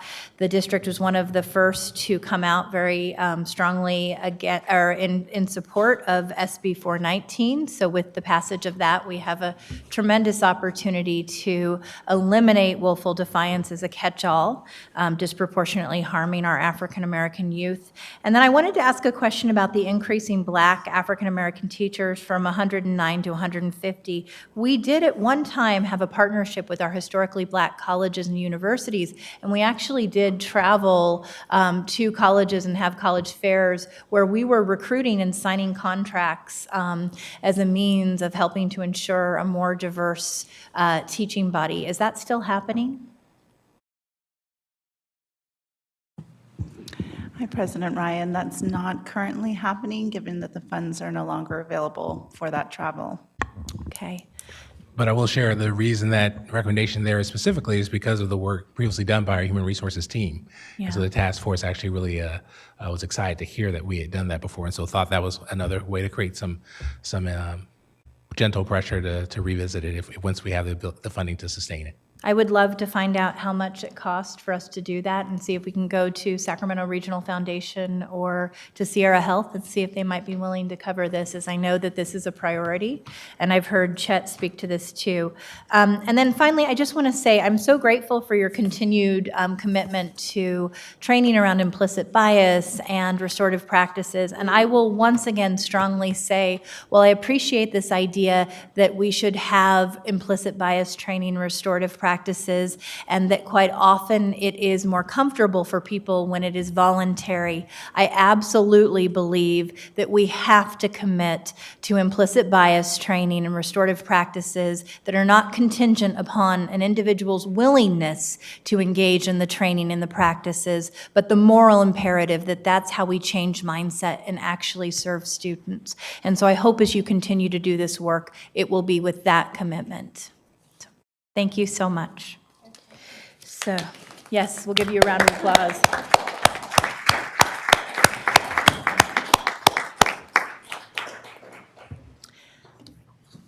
And for Cecile's son, did she make you proud? Always, right? Item 9.2, the Be Here grant and attendance update. This evening will be presented by Doug Hoosier, Ken McPeters, and Jennifer Kreshman.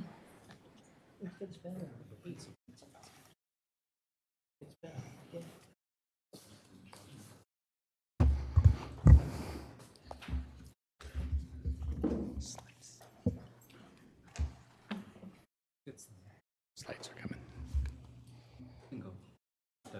Okay, slides will catch up. Well, first of all, I feel comforted to look up and see you all in your Be Here shirts. That makes it nice to do this presentation. Good evening, Board President Ryan, Superintendent Aguilar, and members of the board. I'm Doug Husher, the Assistant Superintendent of Student Support. Tonight, we are going to share with you updates about our beginning efforts to reduce chronic absenteeism and increase attendance. I'm joined tonight by Ken McPeters, the Director of the Enrollment and Attendance Center.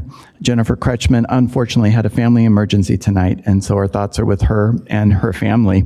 And I do thank O'Neill Sanchez, who is Jennifer's other partner in crime, who was badgered in the 11th hour and then agreed to join us. So thank you, O'Neill. Chronic absenteeism is defined as missing 10% or more of the school year for any reason, including excused, unexcused absences, and suspensions.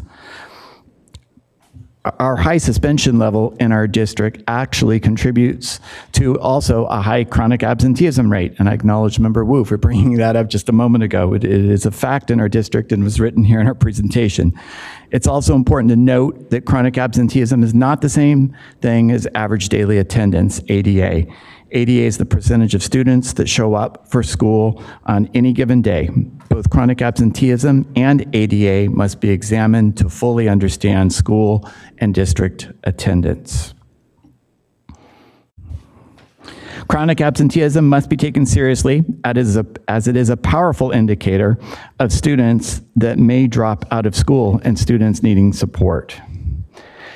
As you can see from this slide, the impact of chronic absenteeism is alarming. High levels of chronic absenteeism are associated with higher levels of suspension, Bless you. higher dropout rates, and lower A through G completion. Although we don't often think about it, a student that misses just 2 days a month misses over an entire year of instruction by the time that student reaches high school. Millions of young people in the U.S. miss out on opportunities in post-secondary education and good jobs because of poor attendance. Research tells us that poor attendance contributes more than any other factor to course failure and low grades. So let's take a look for a second at chronic absenteeism in Sacramento. According to CDE DataQuest in 1718, 16.1% of our students were chronically absent. As you can see, chronic absenteeism rates in SEUSD are higher than adjacent districts. Similarly, chronic absenteeism rates in SCUSD are higher than many other urban California districts, including Oakland, Long Beach, and Los Angeles. Chronic absenteeism also is a significant factor with our most vulnerable students. 27% of our African American students, 50% of our homeless students, 39% of our foster students were chronically absent in 1718. At the CDE's dashboard, each of these student groups are the color red. It's also the color red for Pacific Islander students and American Indian students. We as a whole for the district are orange. As the data shows, chronic absenteeism does not look the same in all urban areas. The good news is research tells us that chronic absenteeism is reducible and its impacts are reversible. We'll now share some things that we are doing in the district to achieve this. Good evening, everyone. My name is O'Neil Sanchez, helping along with the Be Here grant. So in 2017, Sac City Unified received a 3-year grant from CDE to attack chronic absenteeism here at the district. So prior to this grant, there was no official attendance office and only 1.5 people to support sites with student attendance. So the grant was divided into 3 main components. The first one being the marketing campaign, which is our community education and awareness campaign led by our youth media team that you all met earlier today. Second part of it is standardization of district-wide attendance business practices, which consists mainly of us creating processes and tools that we provided to all sites across the district. And lastly is the attendance improvement program. Through this program, it is our core work in attacking chronic absence. We work closely with targeted groups of schools that were identified based on high rates of chronic absenteeism to form systems and create a culture of positive attendance using research-based best practices. Each site has a site attendance team that meets a minimum twice a month. At these meetings, attendance teams monitor data from our student information system, such as Infinite Campus, the ABC reports, and Eiis, to determine who is most affected by chronic absence. Team members develop site-specific goals and galvanize support for multi-tiered strategies. Data is used to understand and address common barriers to attendance. And ultimately, our goal is to connect chronically absent students with needed supports to help improve overall success. As a district, we host a monthly attendance improvement movement meeting where attendance representatives, including administrators, front office staff, and support staff from all schools within the district to come together and learn from the experts and from each other. We are also using an MTSS framework to design district and site level tiers of interventions based on student needs. As you can see, as we move up the tier, the degree of intervention increases. We move from positive school climate and community engagement that impacts all students up to more targeted supports like home visits, referrals to school social workers for the students who are in need of more support. This year, all of our students will ride public transit for free, which is a tier 1 intervention, therefore removing a huge barrier for many of our students. Our EIIS, Early Identification Intervention System, is the correspondent data collection system to identify the students in need of those interventions. In the past, we were reactive and focused primarily on students that fell into the red and purple zones after they had missed so much school, therefore they were already academically at risk. This new framework allows us to use a more preventative approach. We can catch students early when they start to fall down. This is all about providing the right support to the right students at the right time. The multi-tiered system of support is the guiding practice to drive all of our work around the ABCs. And I'll pass it back to Doug. All right, thank you, Anil. So the slide before you is our 20 grant schools. This is very preliminary information. This is uncertified attendance data that we submitted with CalPADS. Again, our district-wide data will be available later when CDE releases it in the winter. Again, this data is very preliminary and has not been certified. As you can see, we saw some reasons to celebrate, and we also recognized areas we need to improve and grow. At our 20 sites supported by the Be Here grant last year, we saw a 0.81% average decrease in chronic absences. That decrease translates into eliminating the number of chronically absent students by about 400 students. At the schools where we didn't make the gains that we had hoped for, we worked with instructional assistant superintendents before the year began and site leaders over the summer to craft a support plan to help turn things around. Despite a challenging attendance year with fires in November, an incredibly rainy February, and work stoppage in the spring, we did see some attendance successes. As a district, we had an ADA increase of 0.05%, while unified districts across the state saw an average decrease of 0.41%, nearly half a percentage point according to School Services of California report released over the summer. In the 18-19 school year, we tripled our Saturday Academy ADA recovery revenues, which you'll hear more about in a second, over prior years. And we also nearly doubled the number of participating schools in Saturday school. We'll also share some information in a moment showing you that we gained about 9,000 days. It is estimated in ADA recovery from a program we participated with in class today. As of today, we are meeting our September attendance awareness goal as a district. We ask sites to strive to reach 96% attendance. And as of this afternoon, the rate was at 96.53%. So that's exciting news. Wonderful. We've worked hard to develop a system of tools to better support our site leaders and attendance staff in providing a comprehensive approach to addressing attendance. When the grant began in 2018, Attendance Works, the national experts, completed a district-level attendance diagnostic to help guide what we were doing and formulate a plan for sustainability. A standardized process for addressing all absences is the backbone of everything we do. Every school site now has the same protocol and the same expectations. We are sending a clear and consistent message to our families every time a student is absent. We have scheduled quarterly meetings for all attendance staff to share in the growth process and maintain constant learning. Tools like our yearly planning calendar, the monthly messaging tool, and our district attendance toolkit give school sites an easy and practical way to find solutions and navigate their attendance practices. And finally, the district, what has given us the most traction this year is chronic absenteeism has been made a district-wide priority initiative, and that's very helpful as we gain traction. You see some of the tools in the snapshots, the pictures throughout that slide that we're using, including the business process for when students are absent, how we follow a particular pattern at all schools. There's also a messaging campaign for students, for adults, for principals, and even for Cerna Center for every month of the year. We've completed this summer some really great things to help us in our work. So I'm now going to turn it over to Mr. McPeters to share with you about Saturday Academy. Good evening, board members.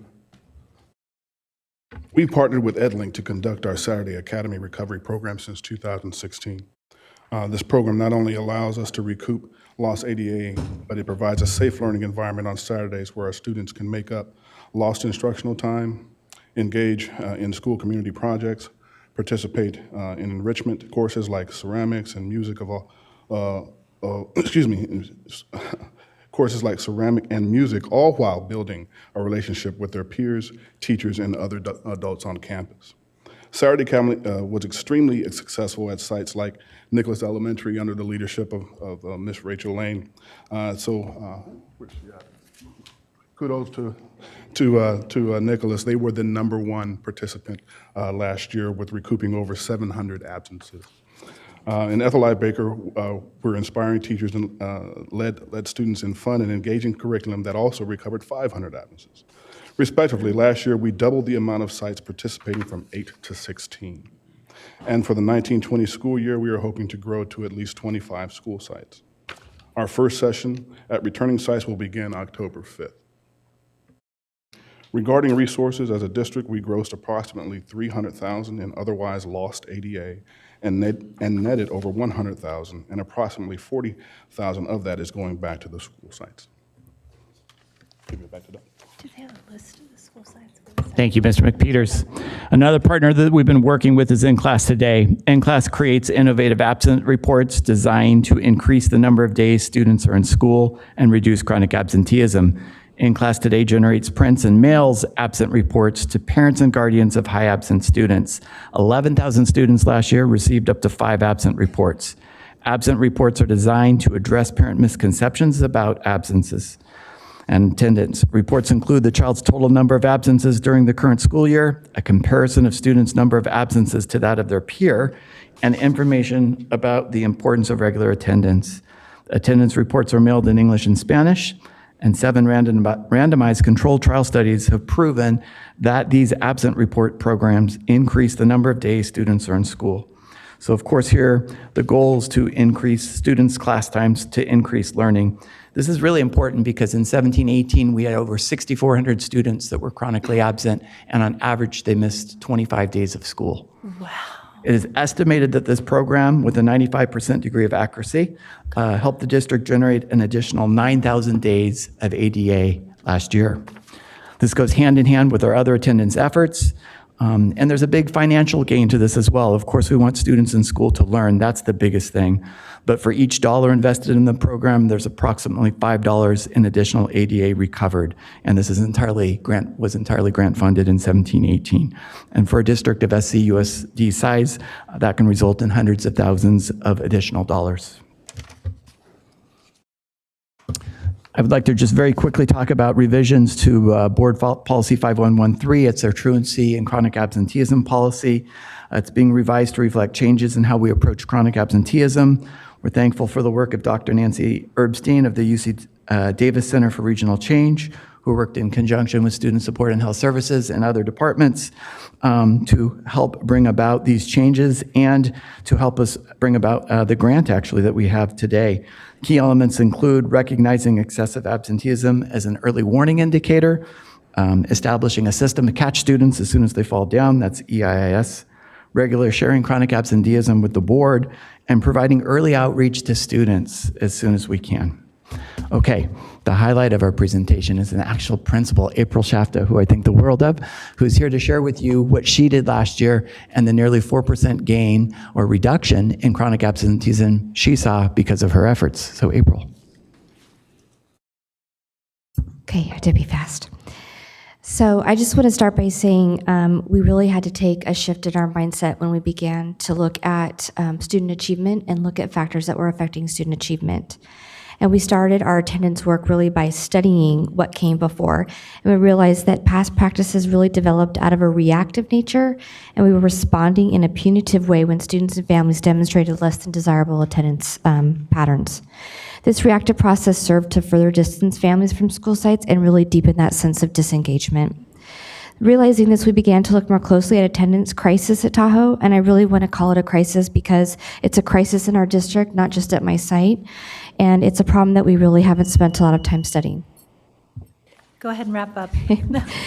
So what we did at Tahoe was we began to look at data. We looked at the Eiis system and our Infinite Campus system, and were able to target and identify student groups. We mobilized our entire school community. We involved students, we involved teachers, we involved parents, and we involved our oversight committees such as our site council.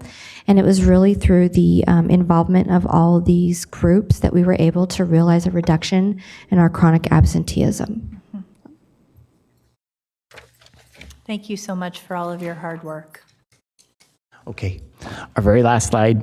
As I said, when we started, attendance work is complex, and we're in our early stages learning and developing and implementing best practices. Research tells us that chronic absenteeism is reducible, its impacts are reversible, and modest investments can bring about large returns. There is a mandate to act, as we know grade level readiness and high school graduation are threatened when we don't address chronic absenteeism.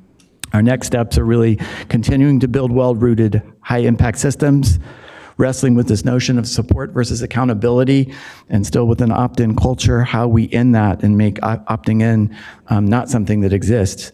Nurturing the idea that attendance is everybody's work in all buildings. And finally, we are in the last year of a 3-year grant. So before the grant, there were only 1.5 FTEs doing attendance work in this whole district. This grant expires in June of 2020. So if we are committed to the work, we do need to reconsider what reinvestment or what investment is needed to continue to reduce chronic absenteeism and improve the outcomes for all kids. And that concludes our presentation. Mr. Hischer, do we have any public comment on this item? Yes, we do, President Ryan. We have a public comment from Maria Rodriguez, followed by Cecile Nunley.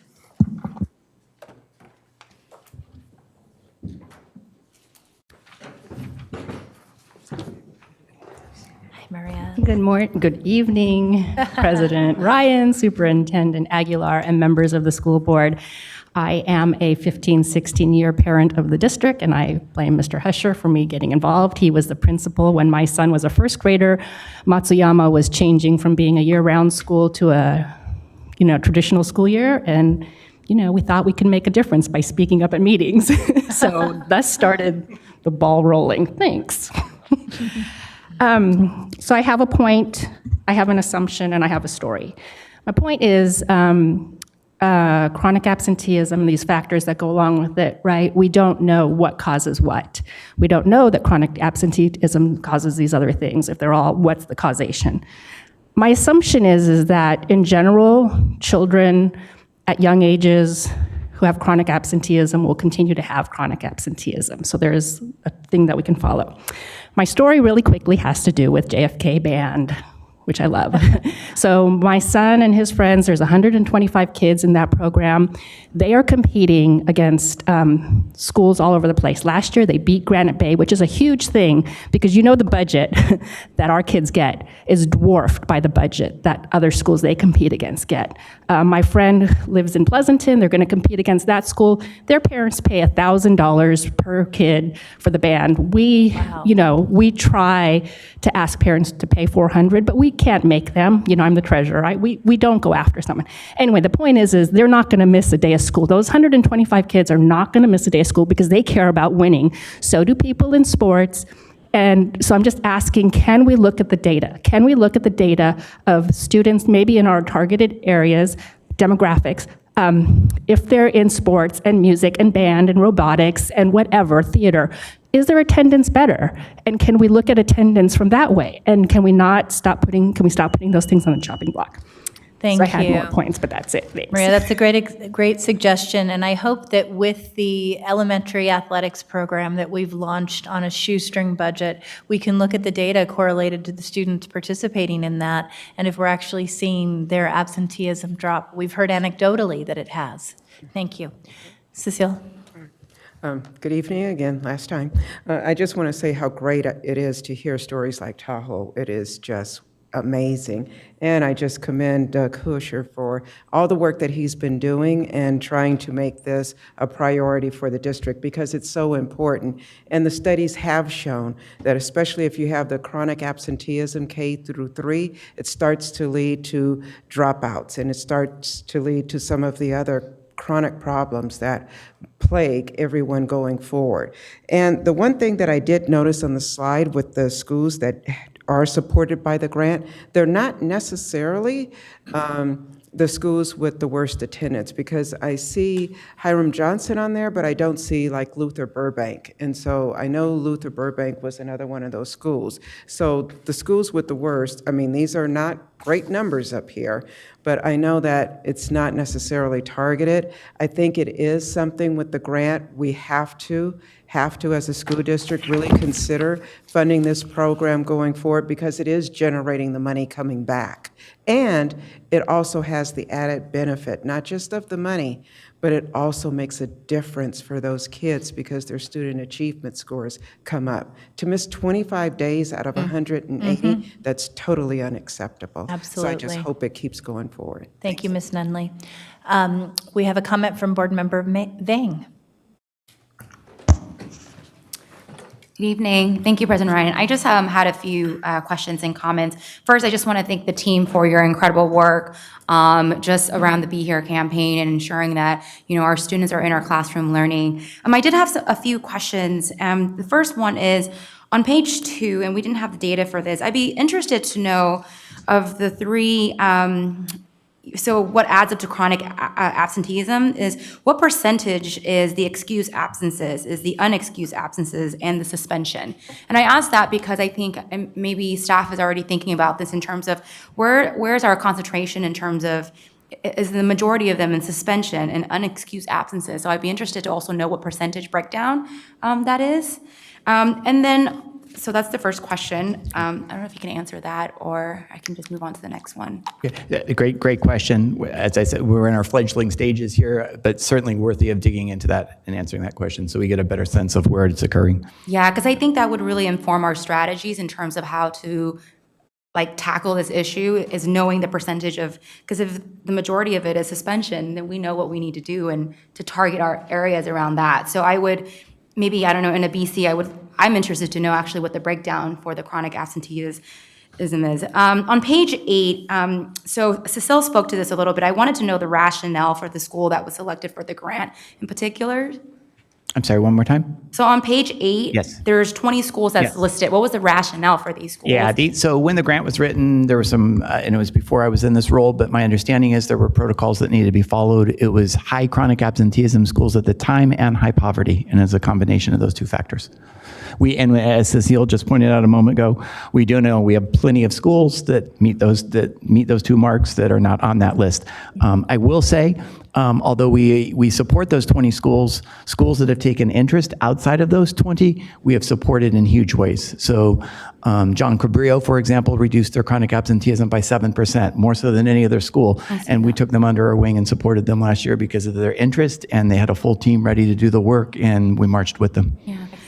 So this is really great. I was just looking through the 20 schools, and I think it's great that 12 of the 20 schools had some gains, but we did have 8 schools that did not have any gains, which for me is very concerning. And I would like to hear a little bit more about, and I know these are preliminary data, but what were some of the challenges that maybe your staff saw at the sites that didn't see any gains, right? Yeah, a good question. So I think to really do significant work around chronic absenteeism, it is so complex. You have to really be good with your systems, you have to really be good with your data, and you have to really be good with your practice. And I don't think I'm saying anything that will surprise anyone here, but our district is challenged often in seeing things through in a way consistently from beginning to end, where we're going to look at data, what reports are we going to look at, how often, how are we going to build an attendance team, how are we going to gather people to look at those reports, how are we going to put tiered interventions, who's going to do those tiered interventions. There are lots of questions that come up in doing this work. I am really pleased to say that it was surprising to me that some of our schools with the fewest resources actually showed they could make the biggest gains in reducing chronic absenteeism. So that was an encouraging surprise. So Doug, then I have a question. At those schools that made gains without much resources, what was the reason for that? Because I think as a board, it's important for us to know. I personally feel the importance of the principal taking the lead around this work cannot be understated. That principal has to stand up and message it in every way. So it's got to be in the bulletins, it's got to be in every staff meeting, it's got to be something that's serious. It doesn't blow away when the winds start picking up during the year and 100 other things come at you. Okay, and so I have more questions, but in terms of just next steps, especially for the schools that we did not see gains, what I'm hearing is we're gonna strengthen the attendance system at the site level. I guess for me, I'm still trying to just have a better understanding of what that will look like. Yeah, so what we did, we had a meeting with the principal and with this this very small attendance office, right? Really only 2 additional people here, but with the principal and the instructional assistant superintendent. One of the areas where we think we can make big gains is really thinking about the unit of change being through leadership and building the capacity of instructional assistant superintendents to work and support their principals, and how we get this look at data systems and practice down.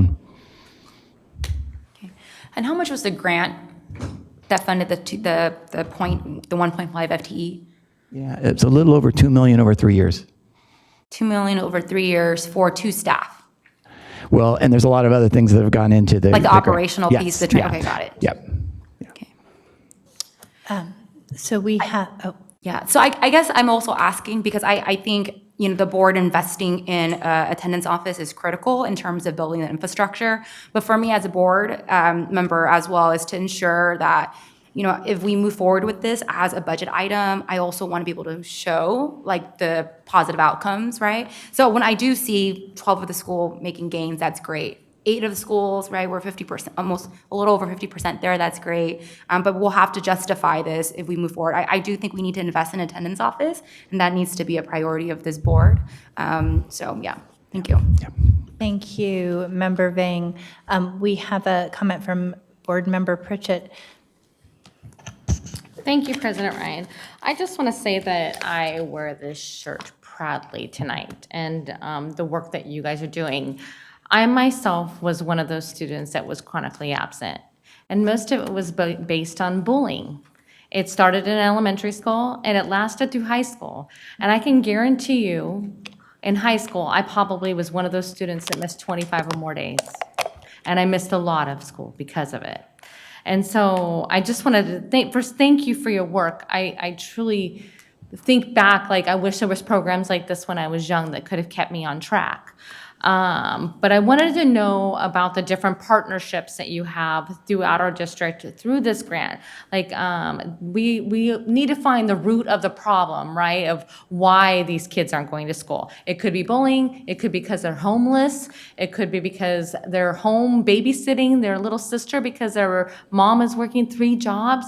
We don't know the reason why. And so I'm wondering, are you partnering with like the parent-teacher home visits or foster? Yeah. Go ahead. I know you wanted to jump in. I saw that. Go ahead. Great question. To do this work, it takes everyone pitching in together. It really does. And the first part of the work is looking at those students and seeing where they fall, tier 1, tier 2, and tier 3. And once you see that, then you need to begin to assign interventions, and you need to make sure the skill sets match what the need is. So at our tier 1 schools, for example, that's partnering closely with City Year and other local organizations to really build those strong tier 1 foundational supports that are needed.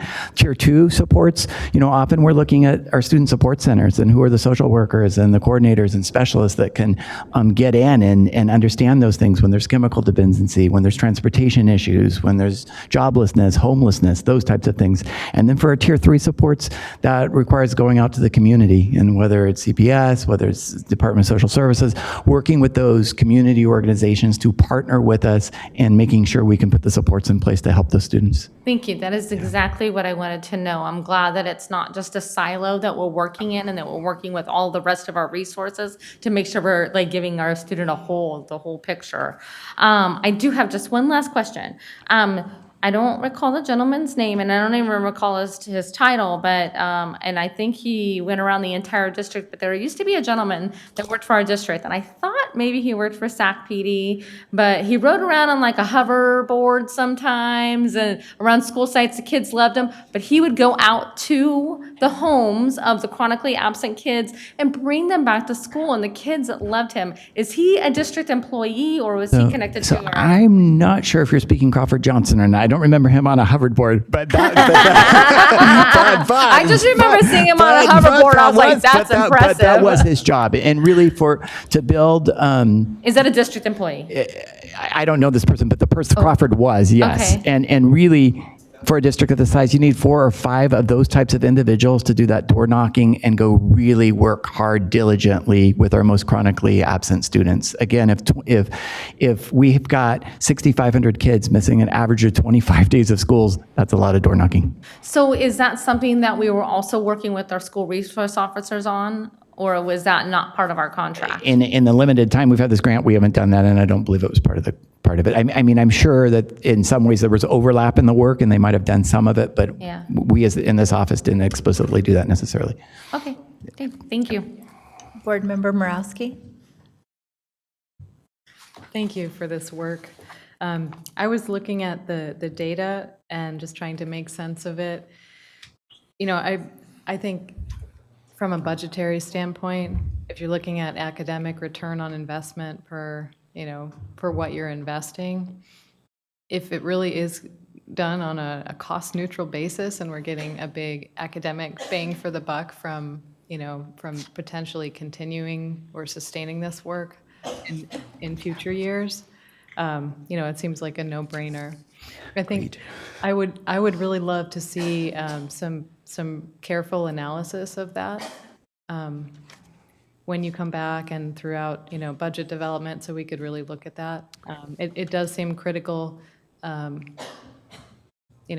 Everything's important, but this does seem critical to sustain in some fashion. So I just really want it to be done in a way that is very credible. And I'm looking at the data and just trying to kind of figure out what's happening. So we only have 1 year of data, so I think that's also why it's a little difficult, and we don't have the data to compare these schools to the rest of the district. Correct, and we really have to crank each one of those by hand, given okay. yes, Yeah. So I appreciate you. I appreciate you bringing this preliminary data to us. I'm curious if you know offhand, because I'm just looking at the deltas. Because sometimes when you do an intervention, there's also just natural fluctuation in data year over year. So I'm curious if you know what is kind of a normal range, or is it usually pretty stable? Because if you see like say a 1.5% reduction, how would you interpret that in terms of could that be sort of a statistical variation, or is that like actually a meaningful reduction? So you ask an outstanding question. I've read quite a few books. We've worked closely with Attendance Works and others. I've been looking for that same answer. Not a lot of research on that. So when all the things come together, what can you expect for to be good gains, to be average gains, to be poor gains, right? Or losses. I mean, it's still in its fledgling efforts. I guess one thing to think about is it's only under ESSA in the last couple of years that 36, I think, states made chronic absenteeism part of their dashboard, basically, or part of their accountability metric. So in some sense, this work's really new. Before, it was kind of under the rug. Oh, I see. Yeah. Okay. Well, I do want to just congratulate some of the schools here who have made really incredible gains, and that is not a statistical fluke. When you make a 7% like at John Cabrillo, or 4.6 at Bret Hart. I mean, that's a testament to the dedication that went into the work. So I appreciate continuing this conversation as we do further analysis. Thank you. Board Member Garcia. Yes, so I had a couple of questions for Principal Shafto. So I know you run out of time, but I wanted to get a sense of maybe some concrete examples as to what you did at the school site. Sure. To just understand a little bit more sort of what you had to do. Yeah. So I actually had a lot of concrete examples I skipped through, but yeah, so we actually kind of sat down and identified, we looked at the data and identified some specific students that we wanted to target for some intervention. And we sat down with those students and discussed attendance. We asked them what some of their attendance challenges were, what was making it difficult for them to attend school, because that's really the root of the problem. And then from there, we developed some goals with those students, and we would check in with them regularly to see how they were doing on those goals. There was incentives involved, but in addition, we would pick those students to be what we call attendance ambassadors. So they would also, at the end of each week, they would announce the winners of our attendance challenge. So we did weekly attendance challenges between classrooms, which it is a little bit ungainly for sites because we don't have a report that we can run per class per week that will show us what the rate is. So that all has to be done by hand, but it was worth it because the kids were completely bought into it, and we're a uniform school, so we the incentive was free dress the following Monday if your class had the best attendance rate for the week, and it's amazing how that is really exciting to kids. They also got to be first in line at lunch, also very exciting when you get first whack at strawberries and the watermelons. But those are some of the things that we did. The teachers also were involved. We created an attendance folder so that when kids returned at the end of their absence, they would walk into the classroom, they would see the folder, they would know that someone knew they were gone. And inside the folder would be their missed assignment so that there wasn't that gap in making sure they were able to make up the work. And we also, with our targeted groups, we were really conscious about how we were messaging and informing parents about the importance of attendance. We did school-wide messaging in terms of Facebook page, newsletters, messengers, but we also did targeted messaging to especially our kindergarten and sixth grade classrooms, which were groups of students that we recognized had a higher chronic attendance rate. So those are kind of some of the things that we did. I could go on for days, but those were the things that were high leverage. Thank you. That adds a whole lot of color to the picture. So that's helpful to me. And it's good to hear that that these strategies, sometimes it just doesn't. You just have to be creative. But there's something that can be done and can work. Now, the manual part of the data piece, can you, both at the site level and it sounds as if the district level, can you just share with us why that's happening manually? I mean, is that common? So what we have to do in order to generate a weekly average is we have to take the classroom's daily attendance and then calculate an average over the week.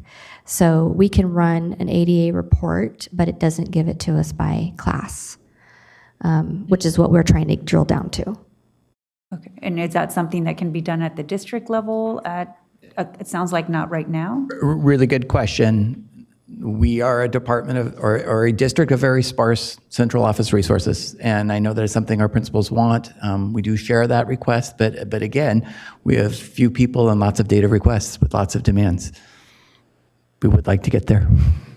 Okay, that's something that we'll make a note of. And then just a couple more questions on the funding piece. The 3-year grant will expire June 2020. These are is this connected to Prop 47? Yes, okay. Exactly. So, so the grant specified sort of which school sites would be included if you were a recipient of that grant, right? So the high poverty and I think it was the high chronic absenteeism. So it was almost a predetermined sort of list of sites that we could work with.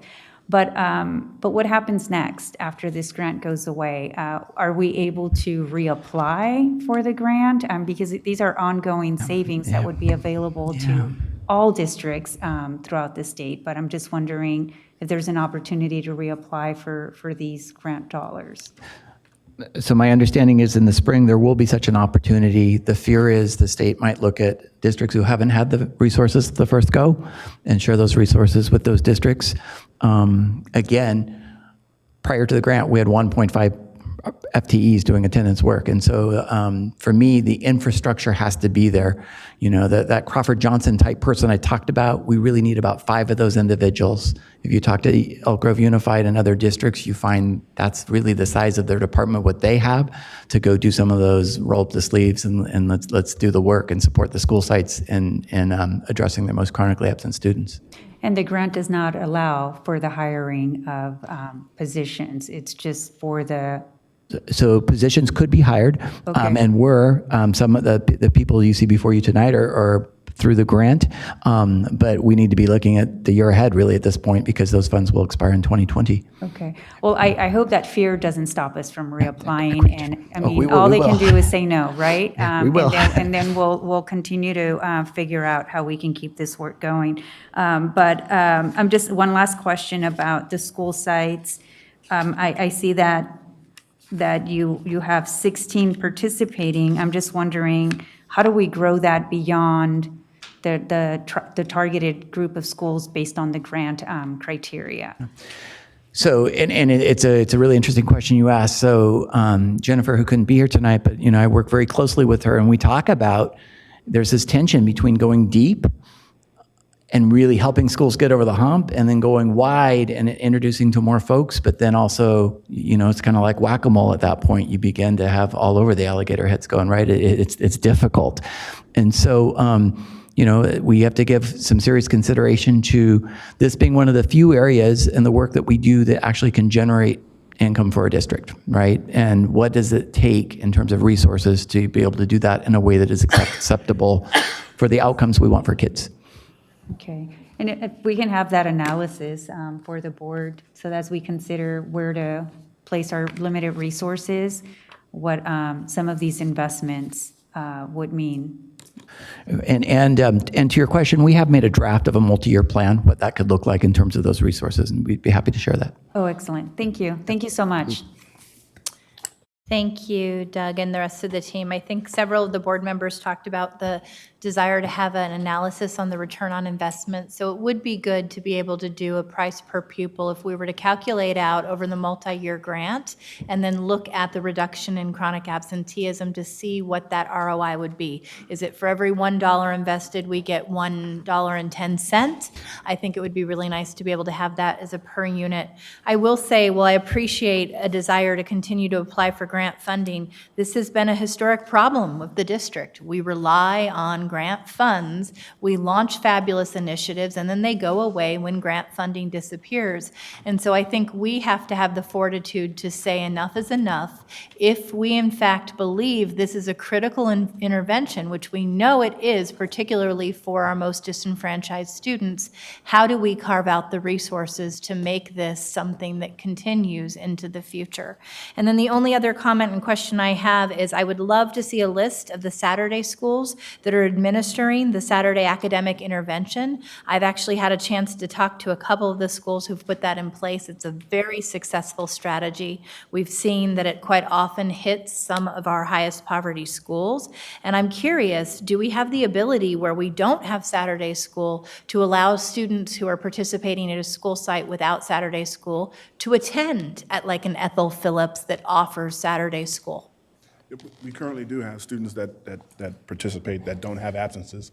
So what the overall goal was the students that had absences, they would come to that school and recover their absences. Yes. Well, the good thing about it is that other kids were like, well, I want to come too. Yeah. And so students that didn't have absences actually show up for Saturday school, specifically around the culture and climate of the school and wanting to participate in academics other than the regular week. I would love to figure out how we can get that word out more. And then my last comment is just around the letters to address parents around chronic absenteeism. A lot of our schools are really effectively using text messaging to connect with our parents. We need to be thinking about these alternative means of getting in touch with parents, and that's a great way to send a quick message about how important attendance is and to let our parents know when students are falling off track. We have some of our grant schools that have piloted that this year. the text message program. So Wonderful. great, right on point. Great to hear. Thank you so much. We really appreciate your Thank you, work. appreciate it. Oh, and Superintendent Aguilar. President Ryan, I do want to just recognize our team and just remind ourselves as well as remind the community that the approach that we have taken is one that focuses right back to student achievement. And so we are building the infrastructure to be able to not just monitor chronic absenteeism as a standalone data set, but rather that as we have evidence that some of our schools are reducing chronic absenteeism, that we can take students who are now coming to school regularly and determine whether they are growing academically. And that, I realize, is where we have to go, but we're still kind of at the stage of just getting them back to school. But just know that we've built the infrastructure to be able to report back to the board what happens when students who were chronically absent are now coming to school regularly, and ensure that we can report back to you what are we doing differently to give you confidence that students are growing academically. They may be 2 years behind grade level proficiency, but we ought to be able to see some growth toward grade level proficiency. So I just want to make sure that that our board and our community understands that we are not treating this, in fact, we're not treating it as the state treats it, which is a standalone measure. Chronic absenteeism is a standalone measure at the statewide level. We think that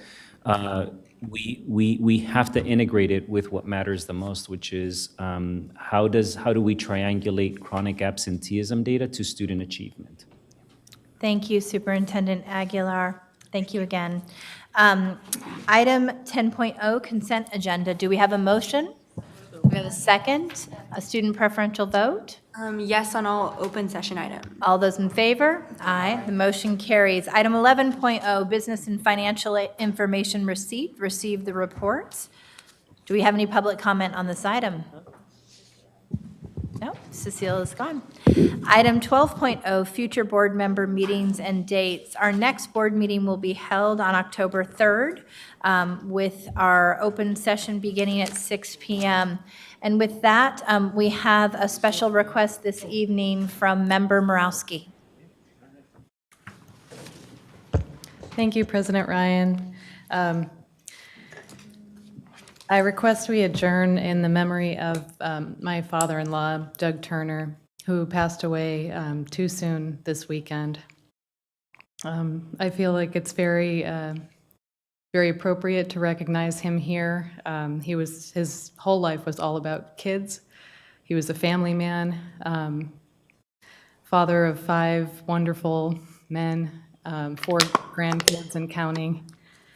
He was kind and generous in the way that, you know someone's not looking to get anything back. He was just kind in this very, very universal way.